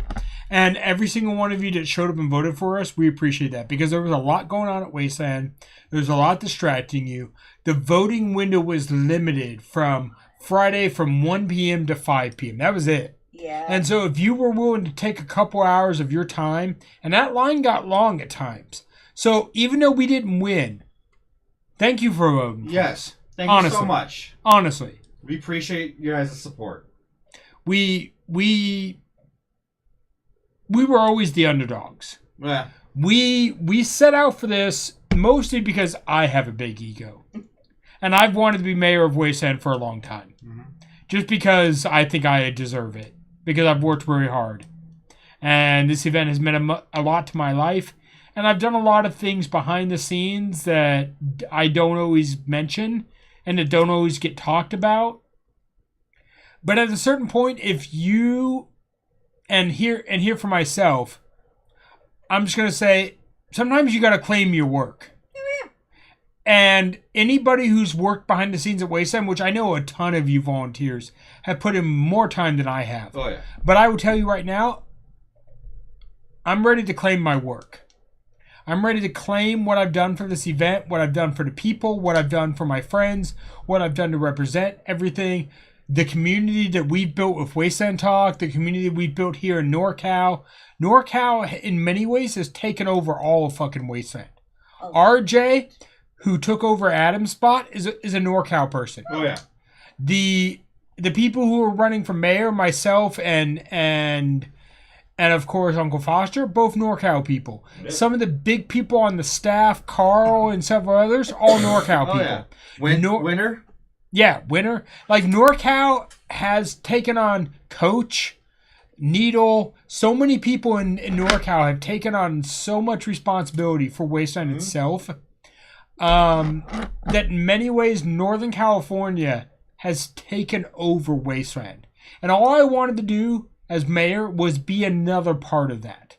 Because Commodore and myself, we have worked our asses off to bring this community together, to bring this community support, to show that we love this community and to represent this community. And our main thing about running this show is reaching out to you guys. we don't always claim how much hard work we've done. Go ahead. What were you going to This say? person does not have long on here, so I just want to give this shout out real quick. Yeah. Darren Hendricks. Okay. Not able to stick around, sadly, as I'm not home, but I wanted to hop in and shout out that you are all rad fellows, and I love that you guys keep this going. Yes, thank you. Yeah, go ahead.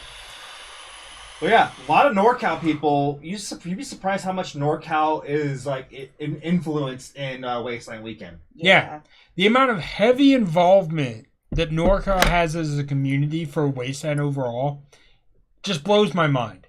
And as a mayor candidate, what I wanted was to represent that group. Yeah. And so now I'm just like, well, what do I do with that? How do I still represent all the people that I love, all the people that I fought for, but I didn't win mayor? So that's where I come in with this, fuck it, I'm the ambassador. Because now, I'm not going to get into my real world politics, but I will tell you I am somebody that pays attention. I am somebody that votes regularly. I am somebody that reads a lot of shit. I am somebody that is up to date on it. World politics, local politics, national politics, all of it. I read like fucking crazy. I won't go into any of that. Because that's not the subject of this show. No. But at the same time, if we're playing in the story, Wasteland has a mayor. That's great. Yeah. Who's representing the rest of us? Yeah. I will be your representative. Now, if you want to represent yourself, absolutely. I'm not discouraging that. Come and stand beside me and speak your mind and speak your goals and speak your ambitions whenever you feel like. I will not step on your toes. I will not make myself more important than you. Come and stand beside me. Give me your flag to represent. Give me a patch to wear on my coat. I don't care what it is. Come join our embassy, and let's fucking play this game. Let's see how Wasteland actually responds to representing all of us. And I would say the same thing for anybody. Hobo Junction has always been a very inclusive camp. Absolutely. I will accept you no matter what your identity, no matter what your gender, no matter what your sexual orientation. If you are a member of Hobo Junction or a member of Wasteland in general, and you want a representative that shows everything, I personally cannot claim to be a part of that community. But Hobo Junction has attracted some amazing people from different genders, from different they, them, all these different things. LGBTQ+. The Alphabet Mafia I like that one. has been a part of Hobo Junction since the beginning, and I had nothing to do with that. I just opened up the door, and they just all showed up. And so I appreciate and love every single one of you that show up to my camp and camp with me every year. Because I'm an ally of your community. So we got Maria Knudsen. Maria Knudsen. You gotta toot your own horn. Mm-hmm. Well, that's the same thing. I will say this. Okay, so showing our banner one more time. One of the things that we talked about in our own camp is that this woman with the pot is supposed to represent Buttons, my campmate. Mm-hmm. Now, Buttons, my campmate, made this artwork. Yes. Amazing fucking artwork. Yeah. Oh, yeah. She made my personal logo. She made our personal tribe logo for Hobo Junction, which is the two hands shaking and then the safe place to sleep logo tattooed on one of the hands. So Hobo Junction is always meant to be a safe place to sleep. It is meant to be home. I don't care who you are. I don't care what you represent. I don't care where you come from. Hobo Junction should be a home. Now, I will admit freely, I'm a cis white middle-aged male. And I even come from a Catholicism, Christian background. None of that matters to me. I want you to be who you are. And I'm here to learn who you are.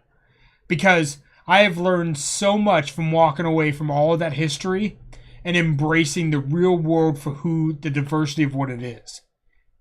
So, Buttons was like, "Oh, is it okay if I put myself in the artwork?" I'm like, "Of course it is. You created it. Yeah, claim that artwork. Right. Have some representation. Be who you are. You make pancakes for us. You've put our name out there through those pancakes. They're pretty much the camp bomb. Yeah. Buttons is Camp Mom. Completely. And Pockets, her husband, is also my right-hand man, for sure. Now officially, like, legal husband, too. Right? Yeah, Congrats! yeah. Congrats, you two, by the way. Yeah, congrats. They did a small courthouse. Uncle Foster was the officiant. I was the best man. Quick, simple wedding. Congrats to both of you. Yay. I was honored to be there. So Santa goes, so next year we get the Ambassador Hatter cap? Nice. Yes. Yes.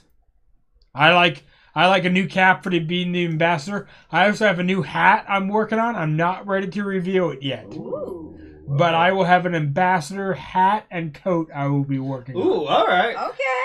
But I'm not ready yet. No. So, I'm not revealing it now. One of the many fine gifts that we were given to at Wasteland Weekend was this, you also have one. Yes, I brought mine out. This amazing little lovely box that's kind of familiar of what we usually like to do. So if we open it up, Oh, they're different colors.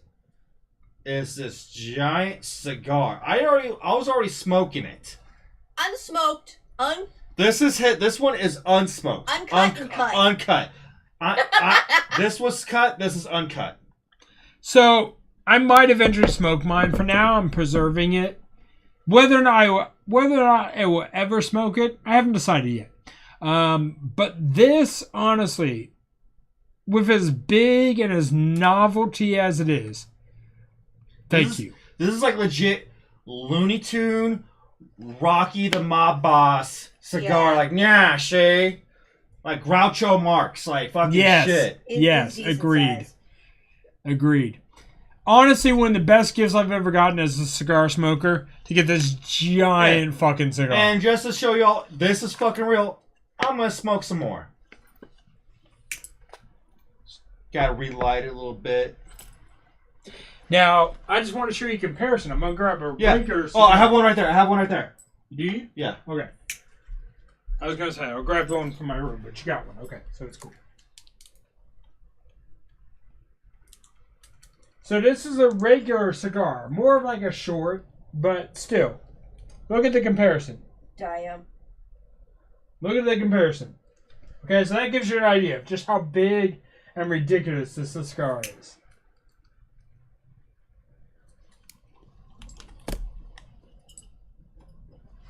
It's real. Oh, it's real. And if you need, I got that torch too. Your torch might be a little bit better than mine. Yeah. Make sure to flip open the cap. There you go. There you go. Yeah, like that. Okay, it's already one clip. Yeah, it's got plenty of gas in it. I bought it just for Wasteland. Because the other torches I have, they're refillable, but I've had a hard time finding the right fucking butane cap for them. I got a good cherry going on there. Yeah, because the butane fucking see? Real cigar. spot on these is so goddamn small. It's actually not that bad, too. Here, let me wipe off this so you can at least try it. Okay, I'll try it. Since you are going to be like, oh, I don't know, I'm going to try mine. At least try this Well, one. I mean, honestly, it's a bit of a trophy for me. It is. Yeah. And so for me, my trophy's going to be this box. Because it's the same size equivalent. It fits like a glove, so you can easily tell how big this cigar was. Yeah. And I'm definitely going to keep this box. Because this is a nice box. See?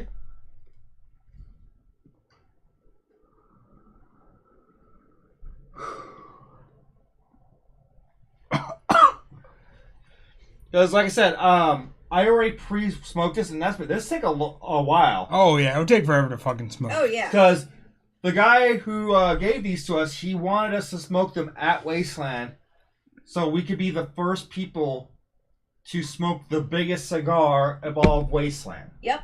So I can and say, they had these certified through Casper. Yeah. Yep. So I can say, I am that first man. I smoked this at Wasteland.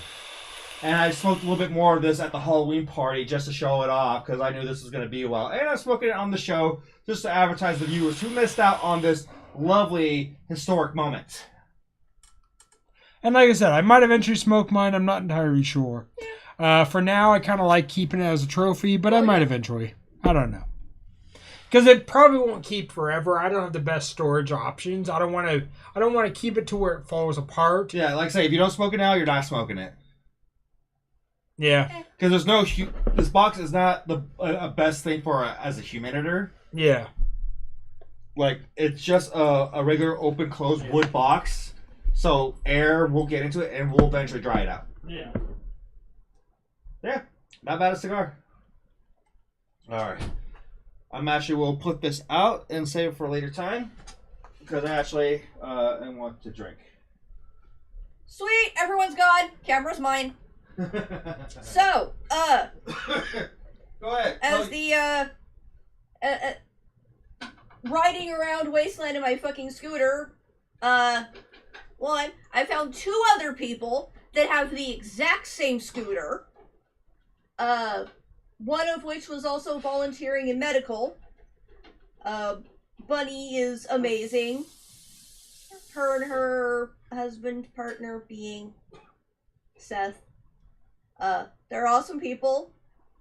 I will say, riding around, because I had the cast on, I felt kind of removed from everything. Because there was a lot going on.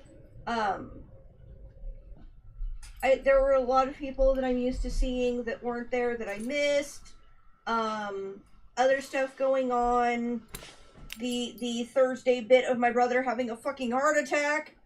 His second or third, I swear. Yeah. It's not great. No, it's not. But he's also a number of years older than me. Okay. We are not in the same age category. Okay. He was born in 70. Say the list. Oh, shit. Okay. Yeah. So he's older than I am. Yeah. Yeah. Oh, definitely. Because, I mean, not that I know your family, but because you're closer to my age, I think of your family as closer to my age. Yeah. Santos goes, best part of the show, Figment time. Yay! Exactly. I will say I definitely got to explore more of Wasteland than normal.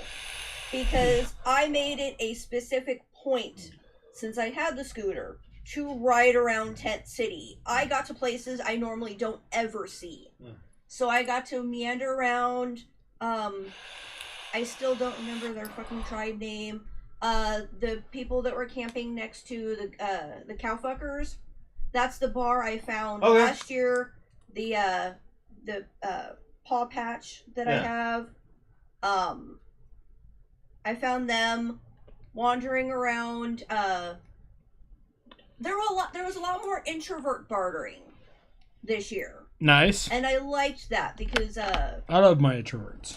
Introvert bartering, which if you haven't seen them, they're set up outside certain camps where it's just like a bookshelf, and it's like, hey, it's small little things. Mm-hmm. Nothing like super value unless leave one, take one type of thing. Yeah, leave one, take one. We have a barter outside of Hobo Junction that is like that. Yeah. Because like I said before, Hobo Junction is a bunch of introverts that I've collected over the years. Yeah. And I am honestly the most extroverted person in the entire camp. Ooh. And so we have a barter booth that is leave one, take one. Yep. Yeah. Where the people don't even necessarily want to be involved. Yeah. They just want to put some stuff out and you leave it and take whatever you leave something and you take whatever you want. Yeah. I see that, Art. Thank you. He's doing a lot better. He's getting better. Side note, maybe figure out a way where, like, if people want to put their introvert barter spot on the map, that could be a thing. There you go. We can have a common. So introverts can find them. Exactly. We'd have a common barter area. Ducky is an introvert. That's I made a point where it's like, because Ducky wanted to do a lot more bartering this year. We tried. It was like for like Friday, Saturday. Yeah. So they had issues finding stuff that they were really interested in. We made it over to the rug weavers, if I remember correctly. Okay. And they found some really cool stuff. One of the things I got from them. Show. Ooh, nice. Very like nice little picture. It came with rope, so I can attach it to an outfit. Okay, cool. I'm like, oh hell yeah, because I can put whatever liquids I want. Oh yeah. And am I wearing it? No. Where the hell did it go? I don't know what you're looking for, but sure. I actually ended up finding a. There it is. A Disney's Animal Kingdom hat. Nice. From Animal Kingdom in Florida itself. So Disney World. Disney World, yes. Established in 98. Yeah. So, I am a major Disney fanatic. So I saw that and I'm like, I need that. I need that. Because more Disney things, I'm happier. But there was ran around checking out a lot of the barter spots. There was some pretty cool stuff. I got a shovel spoon. Oh, yes, you did. A yes, shovel, you did. And it's a spoon. Yes. The cutest thing, I got this little crab with his little claws up, and you can put something across the side. There's a spork over underneath my desk that's in a bag with a woman's bra that is probably yours or Daddy's. Definitely not mine. We'll check it out. Yeah, we'll take a look. Once we move stuff. To confirm or deny. Yeah. It's definitely not mine, and it's in a bag with a bra, so it's maybe yours? We'll look. We'll look. I'm not sure if I even took a bra to Wasteland this year. We'll see. So one thing I want to mention, that something happened at the Wasteland event is that, so at our family reunion episode, we had a phone call guest of Short Bus, Dave DeFore. Yes. Road Rash. We all know him. We all love him. He's right above your head. Yeah, he's this guy. Choice. Mm-hmm. He made the big announcement this is his very first time missing Wasteland. He was missed. He had family emergency, so him nor his wife Chris could come out to this year's Wasteland. Heavily missed. However, in a way, he was actually there. Yeah. His representation was amazing. So basically, what people came across certain areas of Wasteland or the Road Rash camp, you'll find a punked out silk chromed skeleton with a bright blue mohawk and blue goatee, which is basically Dave DeFore's colors. He actually has a blue mohawk, blue goatee. Yeah. Mm-hmm. Holding a cigarette and a Coors Light can of beer. Yeah, there's it tight. All accurate. All accurate. Yeah. 100% accurate. And that was so the cool. highlight I remember of this fucking skeleton is that when we went to go see Attack, yes, Road Rash is just hoisting up the skeleton, barging to the front of the stage, going choice. And they made it front and center. Yeah, front and center. It was amazing, and people are taking photos. I took a photo. They had people taking selfies. We were they were posting them on media and tagging Dave DeFore, and he was just getting so much love and affection, and I think it kind of helped him missing Wasteland, knowing that in a way we were all thinking of him. Yeah, and we were thinking of him. I'm not sure if you saw the post. Someone ended up making a calendar for him with those pictures. Yes. Yeah. And it got sent him. He's like, I don't know who the fuck posted it. Fuck yeah. I don't know who sent this to me. I don't That's know who made love. it. But thank you so much. Because hell, I think even TK took some photos of that shit. Yeah. The Cowfuckers have a shameless plug that I'd like y'all to read. Post it. Yeah, post or it. Send it to him, whatever. Just post it on the thing, because I don't want. It's hard for me to pull up messages right now. Okay. Ow. Yeah, send it to us somehow. But yeah, fucking. Okay. It was amazing. I'll read that if you want me to. No, I can read it. Okay. Let me just pull it. Okay, so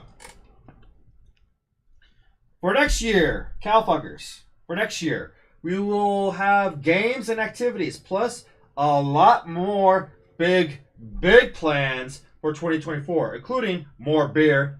I'm in for that. Mm-hmm. Because we ran out. Your pickle beer and Dos Equis, especially when you combine the two, are very amazing. As a beer baron critic myself. Yeah. Now, I have to put in one thing. Okay, so I missed the general public thing with... Okay, so I will preface this. Okay, so running for mayor, as I was saying earlier. Yes. it required so much energy and lore Yes. that by the time it had closed Friday night at 5 p.m., I was burnt out. Oh, yeah. And I was exhausted mentally. So I was at the event, of course, but I went low-key Friday night and Saturday night. I didn't wear my hatter's hat. I wore my basic fucking duster. Like, I went very, very low-key. And it was amazing how many people didn't recognize me without my signature hat. Same. So one of the things that I did, though, is Saturday night, they'd been like, oh, you should come try our beer. Well, I finally decided to go to their camp. It was maybe 10, 11 o'clock at night, Saturday night. Their camp was closed. Nobody was in there. But I saw their tap. So I poured myself a glass of their pickle beer. Okay. So you did try it? I did try it. Now, cowfuckers, I mean, you guys weren't there. I was not trying to steal anything, but you just weren't there. I was hoping you would still be there. Yeah. You just But have I a showed habit up- of going to people's camps unattended and steal their shit. Yes. So I showed up at your camp, cowfuckers, and I poured myself a glass of your beer. Your pickle beer. Yeah. Guilty. Guilty. It was good. Okay. I wish I'd mixed it with the Dos Equis because I heard that was better. Oh, it was. I got to try that. I Yeah. had both pure pickle beer and the combination of the two. Yeah, so I had just a pure pickle beer. It was drinkable, but it mostly tastes like pickle brine, which is okay. But for me personally, I drink a lot of IPAs. I like my beer hoppy. I want to taste the hops. You sick fuck. So, like, if it had been pickle beer with hops, I would have dug it. No, please don't bring it up. It was Please mostly brine. don't. I know you fucking. Oh, we can find that. Don't find that. Listen. This coward here doesn't like hops in their beer. Just saying. I like taste. I don't feel like I'm drinking weed. So they're saying it's amazing for picklebacks. It will, which we tried. We tried the pickleback. Okay. Did any of you remember what whiskey we were using? Because I know the fuck wasn't that bullshit Jameson. Oh, fuck Jameson. Jameson isn't whiskey. We don't need that basic That's bitch whiskey. real whiskey. So, back to their shameless plug. Because we ran out. That's where you left off. Yeah, because we ran a keg of Shiner, Dos Equis, and pickle beer were drained this year. So we are going to more than double our tap, and well, the rest is top secret. Watch out for our Facebook page for more teasers and everything. I just hope you bring the fucking cow kegger back so I can just drink straight from the udder like I did back in 22, and we can officially redo that fucking photo that did not get to my table at my office desk. So yes, Tim, False Prophet is watching. Hey! Oh shit! False prophet! Fuck you! He'll find out the name. Fuck Please you. get better. Stay away from society. It is sickening, It is. as you personally are experiencing. Apparently, we wish you for your health, and we look forward to see you all at Nuclear Winter. Yes. Hopefully, every band member will be healthily intact to where you all can play as your normal set. Because trust me, the acoustic concert was quite the experience, but I think Nuclear Winter needs to have that go-to, we love them, we know them, attack show. Yeah, and it'll be my first one out. Yes, Figment's actually coming out this year. Yeah, because it doesn't line up with a pay-per-view. Exactly. Oh, by the way, cowfuckers, can we crash at your camp again this year? I mean, I might have to also. Just saying. What happened to the sheriff's badge the cowfucker stole that they bragged about? Give it to me. I don't know. You tell me what happened to it.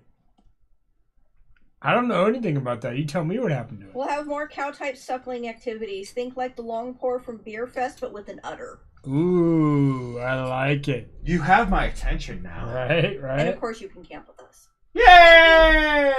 I will say, one of the most random points of Wasteland that was thoroughly just, okay, I was not expecting that. The apocalypse. Mm-hmm. There was, I think it was like Friday night. cold as fuck. Mm-hmm. I am cold. I'm looking around like, okay, where inside the city has hot water? Yes. None of the vendors, well, most of the vendors didn't have any. Sure. I go over to Apocalypse. I'm like, do you guys have any hot water? I have, like, well, we don't have anything. Hold on. We don't have, like, we're not selling hot chocolate. We don't have the cups. I'm like, I've got the hot chocolate. I've got the cup. I just need the water. So the woman working, she's like, trade me a packet of hot chocolate and I'll heat up some hot water for you. I'm like, hell yeah! What? So I got my hot water. Quite a barter. Yeah. So, False Prophet has commented, says, thanks, folks. I'm recovering as best as I can. We'll see y'all for more shit talking at Nuclear Winter. Yes. Yay! Yes. Also, We love you, False Prophet. I'm still waiting for either. We use all your music for our opening. Thank you for letting us use your music as our credits. Also, am waiting for either A, the new album to drop, and B, one of your current albums to hit vinyl. Yeah, he's a vinyl whore. Oh, please. Or, if you want to sell Attack hoodies, please let me know. I will buy one. Also a hoodie whore. I am happy with both. Please release an Attack vinyl. I will so buy an Attack vinyl. Also, Attack, like a limited edition, maybe only 50 made. I'll be probably that first motherfucker to buy one. Oh, yeah. So, stole, sir, it was given to us. And Trail Boss never came to find us. So, it is still in my possession and will be on my clothing until a sheriff decides it's important. Then I'm just gonna find you and take it. I'm the unofficial sheriff. Right now. Why not? Maybe we should just run for sheriff, and when we win, we can claim that official sheriff badge. Sheriff Figment! It'll go on my corporeal form. There you go. Stop holding my head like that. Don't poke my eye. Not a new thing. So yes. Also, Listen, I will run for mayor or I will run for nothing. I'm sorry. I'm just that important. I'm just that big of a deal. I want the title. I don't want like a whole lot of responsibility.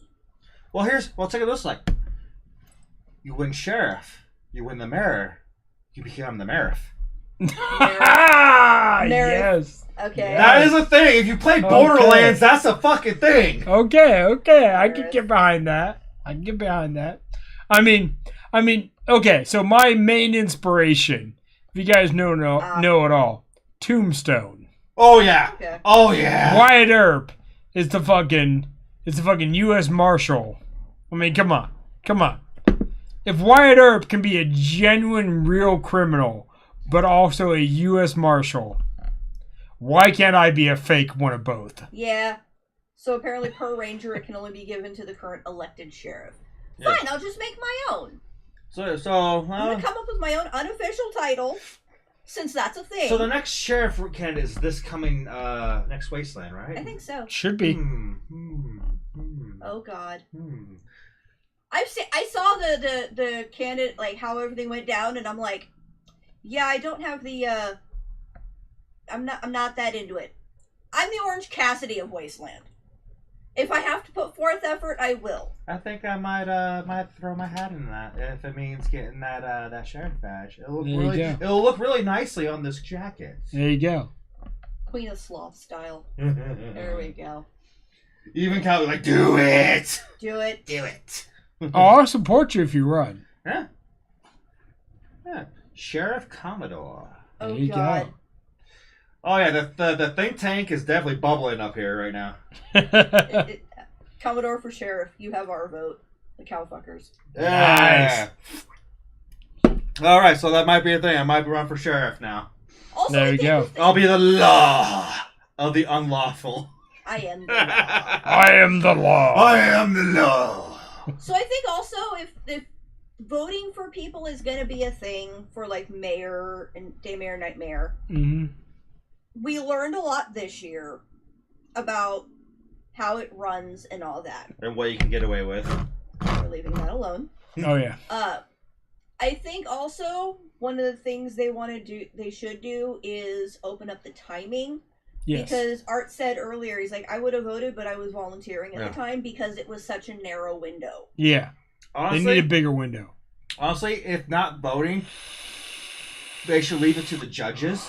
Because if you're going to have a vote, what's the point of the judges? Yeah, technically. Yeah. The debate was fun. Don't get me wrong. And Not for me. That was not for you. Okay, so a couple of things about the debate. Number one, it was good in that I got a lot of chance to speak. Fucking Santos. But the biggest problem was that every single person there would jump on and be like, "Oh, I agree with what you say. That's me too." And I'm like, "No, it's not." Yeah. Like, listen. I've been at Wasteland. It's my 12th fucking year. Yeah. If you were living up to the shit that you say you live up in the debate, I would know it. Yeah. So when you say, hey, when I say I'm a representative for Tent City and you go, "Oh, I am too," I'm like, motherfucker, you've never even stepped foot in Tent City. My big pet peeve of that event, like, honestly, I will happily call you out. Red Claw, I'm going to call you out on this bullshit. You were claiming you were the first person to announce that you were running for mayor when this man right here has been saying that he's going for mayor since we started this show. At the very latest. Because I remember him when he caught the bounty of the mayor at the time. I caught Heister's bounty. Yeah. And that was back in 2019. Yeah. And I have been making jokes about me and mayor ever since. So this man has been announcing that he was running for mayor since 2019, and you're saying you were the first one to run for mayor for this candidacy? Fuck you! No. Also, so your fact checker is wrong. Yes. I was about to suggest that, like, having like a fact checker in some form, because we want to give like, hey, the idea of like legit thing. Yes. There should have been a fact checker to be like, hey, or like how Ms. Mayor knew that you've been talking about this. Yeah. They had the opportunity to say something and they did not. Like how I understand. But yet they had the way to say something. We were trying to like involve Tent City and fucking fairly. Oh well, Tent City is actually a part of Wasteland now. They could say that, but they couldn't say fucking Red Claw said, "Oh, I'm the first person running for mayor." Yeah. Like no, I understand if candidates wants to throw bullshit, but give the littlest credit to the credit due, and that is this man who is running for mayor way before anybody decided to fucking slap their so-called big dick on that table. Because trust me, he has the bigger dick. His dick was on that table for a long time.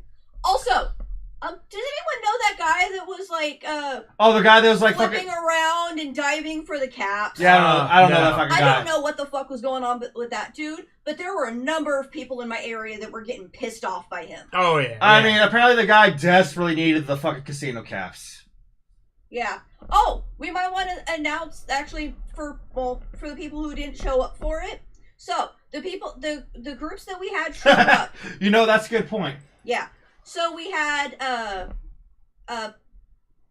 Puppet Furiosa. Mm-hmm. We had Red Claw and Absolutely Darling. Mm-hmm. We had Zero and we had the Foster. We had y'all. WCC. And WCC popped up out of nowhere. Yeah, didn't even hear about them running. They decided that they decided that weekend. Yeah, they decided absolutely last minute.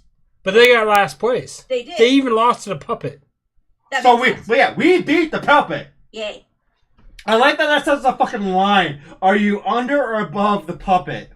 Yeah. Yeah, no, the WCC and the casino were below the Puppet. Yeah. So yeah, we were third place. We were bronze. Yeah. Yeah. Mentally saying something in my head. I know. But well, actually, okay. So there was a comment earlier in chat where someone was saying that, hey, if you got up to vote and you're like, I don't know who to vote for, whoever was around that area was telling people to vote for Red Claw.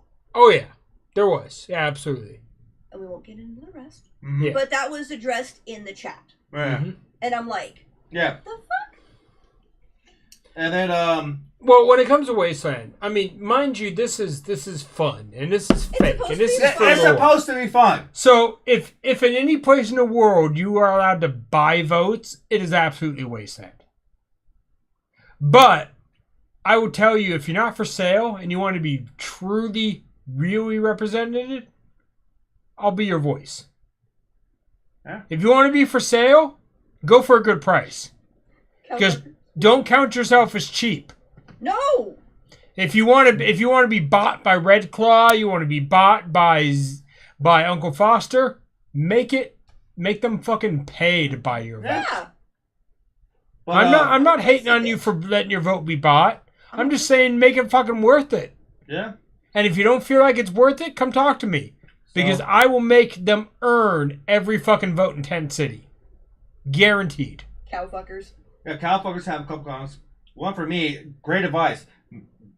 You better announce your sheriff campaign ASAP, Commodore. Which, Right. me, even though I'm officially stating I'm running for sheriff right now, I'll make a post about it when I learn more about when the campaign is going to take place. Yes. I will hit the current mayor, fuck the mayor, the current sheriff. Yeah. Yes. Trail boss, yes. So I can see like where they're leading to the next campaign for the new sheriff. Oh God, we need to get you in. So also, Kyle Fucker says we gave people dick to vote for y'all. Yeah. Yes. We need to get you a sheriff because I'm claiming deputy. Oh yeah, you'll be Deputy Figment. Oh yeah, I'll have you'll be a deputy. I'll make the dead men deputies. Oh, the dead men are absolutely in on my fucking. Listen, as an ambassador, oh you fucking whore! I need private security. The dead men are my private security. Absolutely. 100%. Well, they are your neighbors, so right. They are my neighbors. They are my friends. And they're a great delivery service. And they're a great delivery service. Dead men, you may get it. There were my girl camps. Yeah, the dead men are always fucking top on my list. So yeah. Oh God. Okay, so shit, I've missed some stuff. Who said that? Oh, you? Yeah, I'm checking YouTube. Oh. I'm kind of spaced on that. Yeah, let's get caught up on YouTube. Okay. Who are watching on YouTube, by the way? We have. Hold on, let me see. 5 people watching on YouTube. That's actually not bad for YouTube. Guy on the left reminds me of my son. Guy on the right reminds me of my son. I'm right, that's left. Yeah. Well, at least in the viewer's perspective. Sheriff Figment, you swear you got arrested by your own imagination. Yay! Yes, you did. Commodore becomes sheriff, I'll build you a pair of shackles. Goes for Bex too. Who said that? Mater. What? Mater. Ah, I'll take some shackles. Sounds good. I actually have the Star Wars, bracers. Mm-hmm. Yeah. When Disney unintentionally releases kink stuff. Nice. Oh yeah, it happened. Hey, your audio is popping. Are we getting a little too loud? Maybe. That's weird. We've never been too loud on the mic audio. We usually are not loud enough. Yeah. Yeah, people are always like, we can't hear you. Right? We're enthusiastic this like, time. pick something. Pick a side, damn it. You either hear us or you don't, or it's just too much for you. So let's see. Anything else? I know we kind of talked about it, but the weather this year, Wednesday night During was the only day, night. during the day, it was amazing. It was great. It wasn't super hot, which was nice. I remember people were freaking out, like, "Oh, it's gonna rain! It's gonna rain!" It doesn't rain. It legit looked like it was gonna rain on Saturday. For as long as I can't speak for you, for as long as I've been at Wasteland, it's never fucking rained. Never rained on me either. Like, people think, like, oh, it could rain. The best we ever got was an overcast, and maybe we saw in like 100-mile distance a thunderstorm. Yeah. Yeah. Well, because that's what, as I was riding around, Friday night going into, I think it was Friday night going into Saturday, or Saturday going into Sunday. One of the 2 days. Okay. Might have been one of them.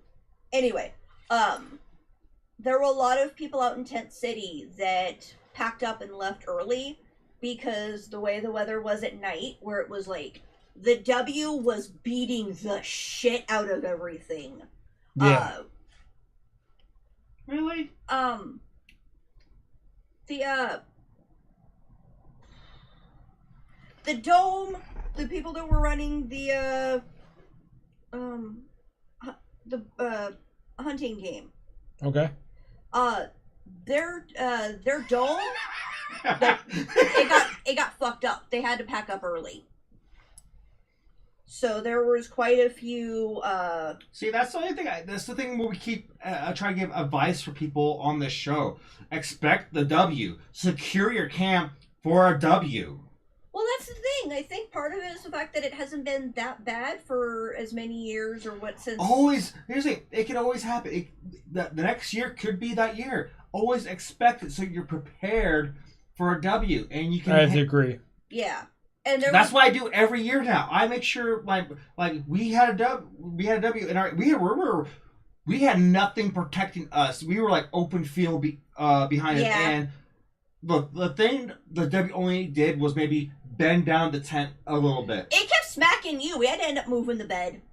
I honestly I was fine with it, but like it was whatever. The only thing that just bothered me was like the noise of it, and I'm like, eh. But even that's just minor inconvenience. It didn't destroy our tent. No.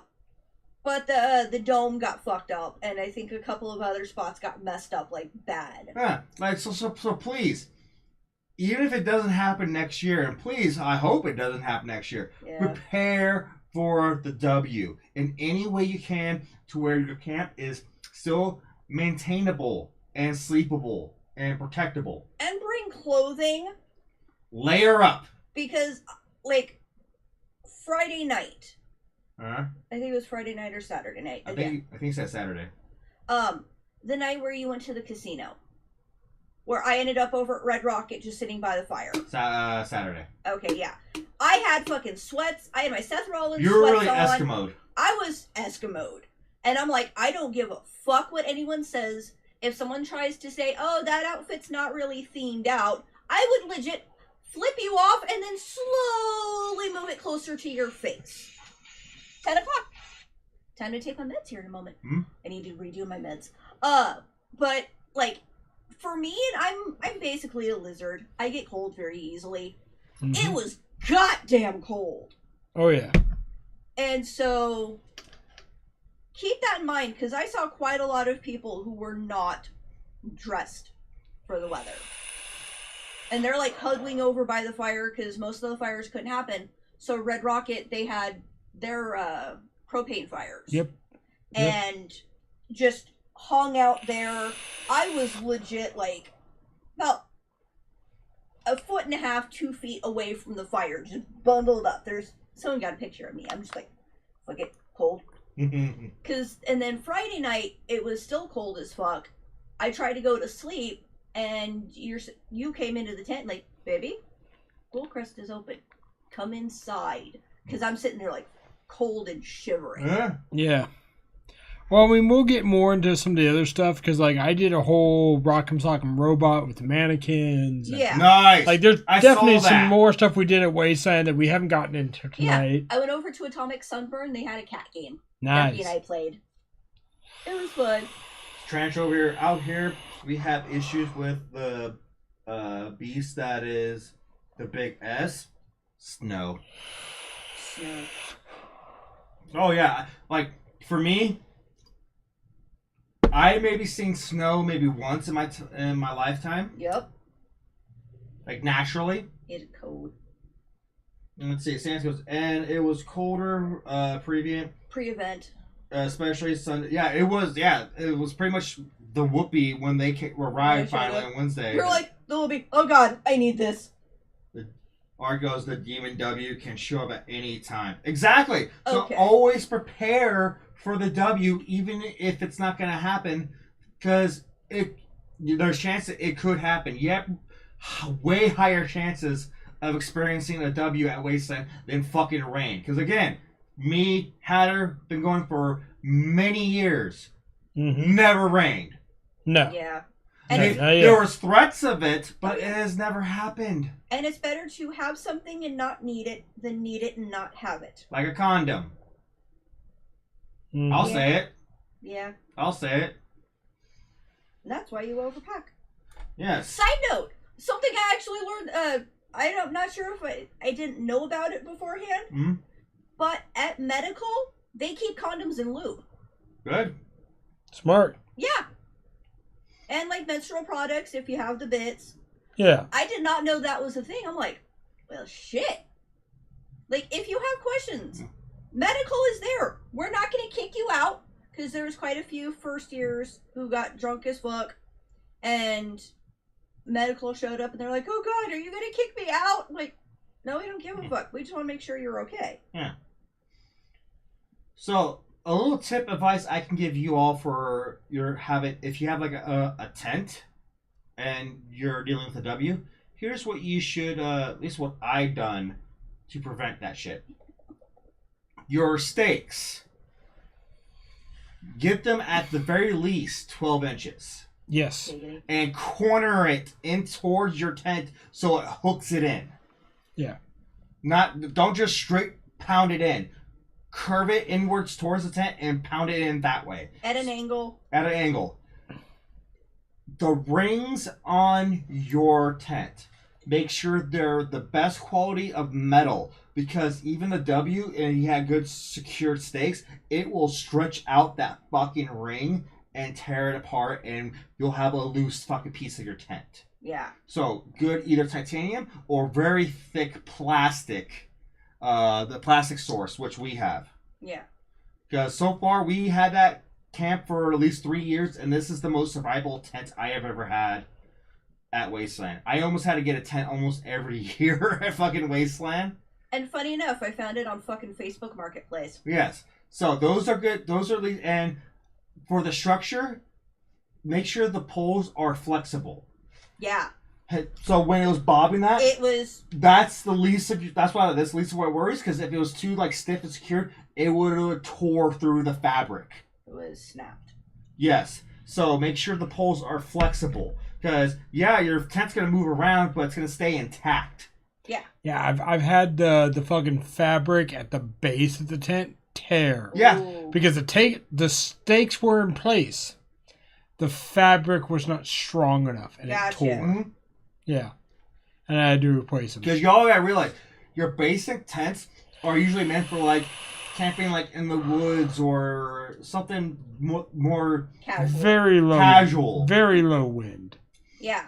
So you need to get those really sturdy type of stuff that holds it into place. They have ones that, like, if you do a search on Google where it's like, hey, I need something that will like hold against like high winds. Yeah. They have that rating now. Yeah. It's interesting. So that's something to look up to. Look up tents that are sturdy enough for high winds. Yes. Mm-hmm. So that way you can protect yourself with the W at Wasteland. Yeah, because now I have that experience, and so now I know. Hey, my first response when it got that cold was to hide in the camp, hide in the tent, and just burrow myself. Or if you're just rich enough, get an RV. Oh, I want it. I absolutely Yeah, if you want got the to. money.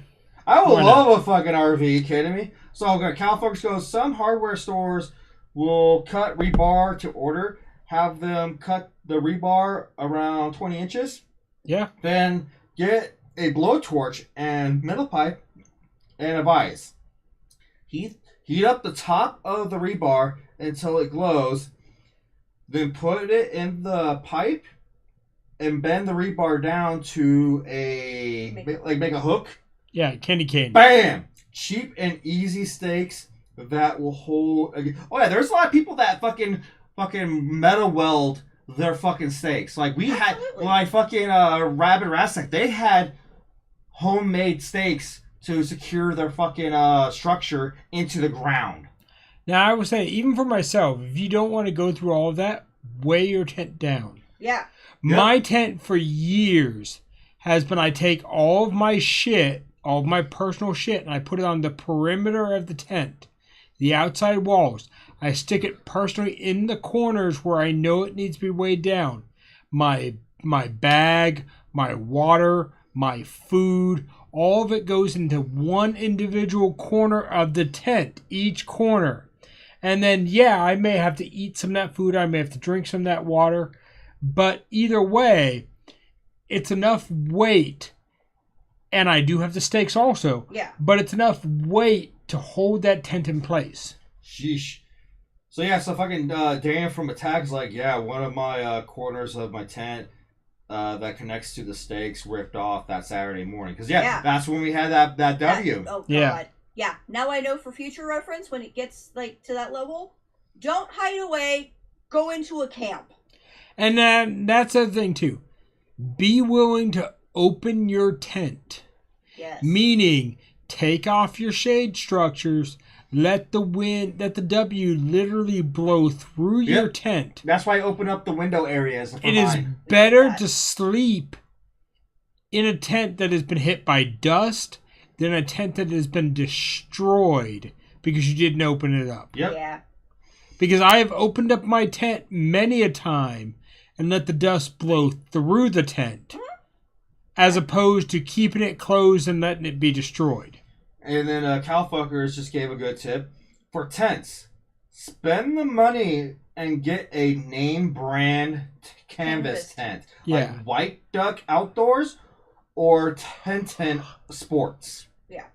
Those are apparently recommended by Calfuckers for well-quality tents that can hold a W hit. And then Gilly's primary stakes for the arcade are 36 inches long.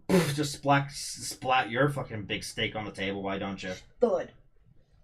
How does, like, fuck, I'm curious how much that weighs. Like, what, fucking good, like, fucking 20 pounds? Right. In 2021, cowfuckers. In 2021, my tent took a direct hit from a dust devil. Didn't budge. Nice. There it is. Well played. Because I know, like, 21, when we came back to Wasteland from the pandemic, we had a little bit of a W there. Oh, yeah. Yeah. Probably not a big W. It wasn't that bad. Yeah. This year, we had a very bad W. I was getting fucking 2016 vibes. Yeah. Because fucking 16 was like the high bar of W bullshit we had to deal with. Yeah. Did this exceed it? No. It came close. It came close. I still say 16 is the worst. I now have a point of reference. Yeah. Like, this was a good second place. Okay. It was a B+ player. Absolutely. So now I know, grab my sleeping bag, go walk into a camp, and just be like, do y'all mind if I just hide over here? Yeah. Honestly, I can recommend this. If you have a couple in a tent, a double sleeping bag that is meant for two people was a fucking winner. He doesn't do sleeping bags. I hate sleeping bags. So, like, me and my partner, we did a double sleeping bag, which is a sleeping bag that's the size of a queen bed. Nice. That is meant to fit two people. It has zippers on each side, like all the setup. Anyway, the two of us in that sleeping bag with our combined body heat worked really well. Oh, yeah. Oh, yeah. And so if you have a couple and you're looking for a sleeping bag, get a double queen-wide sleeping bag. It will hold in your body heat more than you realize. Or that whoopee blanket we mentioned earlier. Yeah. You can get any fucking like army surplus. You swore by that thing. You swore by that. You're like, the first night you tried it, you're like, oh god. Yeah, because you weren't there when I didn't have one, and I'm just like, is this blanket and whatever layer of clothes I fucking had. Yeah. I had to sleep with my boots on again. Yeah. Which again, didn't have to do that since 2016. Yeah. I showed up, I was in my blanket. I had my sleeping bag. I think I had another blanket on top. Yeah. It was the gray one we brought. Yeah. I think I had my grumpy cat blanket too. Yeah. And then I brought the whoopee. I had my sweats on, I had the cast, had sock, like hoodie. One night I even think I slept in my like fucking parka thing. And it was just like, oh, this is okay. Cowfuckers go. White Duck tents have a stove jack, so you could have a wood burning stove in them if you wanted to. And they have different colors. They're about 30% more than a tent in sports. And then you only go 8 36-inch long stakes for the main corners, and then somewhere between 30 40 12-inch stakes to keep the walls from sliding. God damn. Oh yeah. Again, those big giant structures like fucking Gilly's Arcade, Rabid Rat Stag. Hell, the Mushroom Cloud, Yeah. Rec Room, Yeah. fucking They put a lot of work into Rabbit keeping that Asylum. I'm pretty sure they got their shit to the teeth. The only thing I know with a camp structure I know for a fact that doesn't do stakes is Ghoulcrest. Yeah. Because they're too hard structure enough to where the fucking W doesn't even phase that fucking structure. Yeah. Like hijack fucking thing, spin wheel jacks all the way apparently. Hey, it works. Yeah. Yeah, like to this day, that thing has never been had any issues to the W. If anything, it gives W the middle finger. Right. I was like, knock on wood. Let's keep it going because next year. Oh yeah. All right. Which reminds me, before what was Yeah, that? go ahead. Ghoulcrest has announced Oh yeah. Yes. we are bringing back the storytelling of getting your Ghoulcrest ties. Yes. Yay! However, it's going to be very different than what you're used to of your typical bounty hunting, tell a big fish tale. Yes. Apparently, you have to go do this whole quest involving a fucking like a rabbit, Plush rabbit. a plush rabbit. So in 2024, And friends. Yeah. 2024 Wasteland Weekend, it is Wabbit season. Duck season. Yeah. We are going for the dead rabbits. Yeah. We are going to be the dead rabbits. So yeah, so for those who've been fucking craving their chance to get a fucking Ghoulcrest tie, this is probably your good chance of earning your Ghoulcrest tie. Yes. So keep your eyes peeled on like Wasteland Central, etc., on details of how it works, maybe a good area to start your quest, and hopefully you. Me, Hatter, Figment, will be seeing you with your new tie at the Ghoulcrest at this next Wasteland Weekend. Absolutely. Santos is asking, is Ghoulcrest represented by Ambassador Hatter? That decision has not been made yet. So far, to my knowledge, here's because this is why I usually keep my mouth shut when it involves like a lot of politics and things with choosing sides with certain things. Ghoulcrest has been known as a neutral ground. Yeah. It takes no sides. They are Switzerland. Yeah. So, don't expect Ghoulcrest to take any sides of particular people over someone else. Because Ghoulcrest is going to take care of, make sure it takes care of Ghoulcrest and the people that are members of Ghoulcrest. Yeah. They'll take anyone. Yeah. I mean, I would agree. I mean, Ghoulcrest has been a part of my existence, a part of my life as Wasteland lore, a part of who I am. But yeah, if they decide to join up as being represented by the ambassador and the embassy, great, cool. Awesome. Oh yeah, Awesome. we do it. We do it. But yeah, Ghoulcrest has often been part of Tent City. That is correct. yes, But how they run their thing, that's all up to Captain Shredder. Exactly. Oh god, that means we're gonna be back camping in Tent City. Thank you. let's see how it works out. I'm hoping. Yeah, side note, this was my first year camping in the city. This was my technically third year. On one hand, being near the stage was pretty cool. That's as close to Wasteland City as you can get. It's right Yeah. next to On that the other fucking hand- stage. Being Yeah. right next to the stage. I had to break out my earplugs to Oh, be yeah. able to sleep. Oh yeah. I I'm don't know. not like I wasn't going to bed at like 10, 11 p.m. It was like 1, Oh, yeah. 2-ish, which is my average time. But still, yeah, I get you. But still, I'm just like, I kind of like the chillness Mm-hmm. of Tent City Oh yeah. because I had a lot more fun out there. Mm-hmm. And I also think camping in the city, there because you are in the city, there's different standards. Like your tent has to match certain things. It has to be in theme, visibly. If your tent's visible, it needs to be in theme. And so I think like because we were like where we were, one, the reception was amazing. Yeah, I would say I had a lot better reception at this year's Wasteland than I did any other year. Because I would hide out in the sleeping bag at night trying to warm up. I just pull up my phone, like, especially at night, great reception, because everyone's drunk. Yeah. And drinking, which means no phone.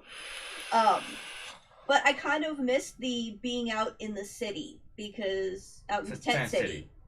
Because the vibe, like, Wasteland, it's kind of high. Tent City, it brings it down a little bit. It's a lot more chill. Yeah. Yeah. And I Absolutely. like that. All right. Do we want to call it Yeah, I think we should Austin? call it. What's If going you on? have anything. I mean, for the people who voted for us, maybe. Yeah. Whatever you got, though.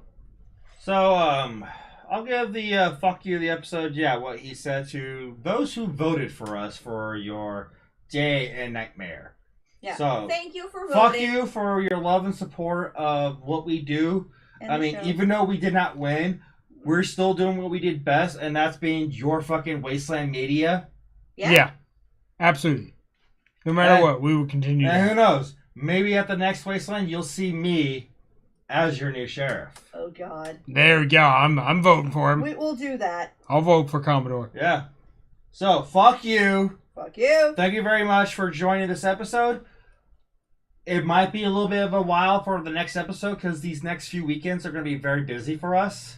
I have a lot of DJ gigs. This man's got a birthday and he's going on a trip here soon. Yeah. My fucking So, hometown. We might see another episode sometime, maybe beginning of December. Yeah, it's the holidays, so expect Yeah. shit. So we'll figure it out. I mean, I did try to plan another episode for this month, but my DJ gig got in the way, and then he told us that he's gonna be traveling down to SoCal, so that's impossible of doing.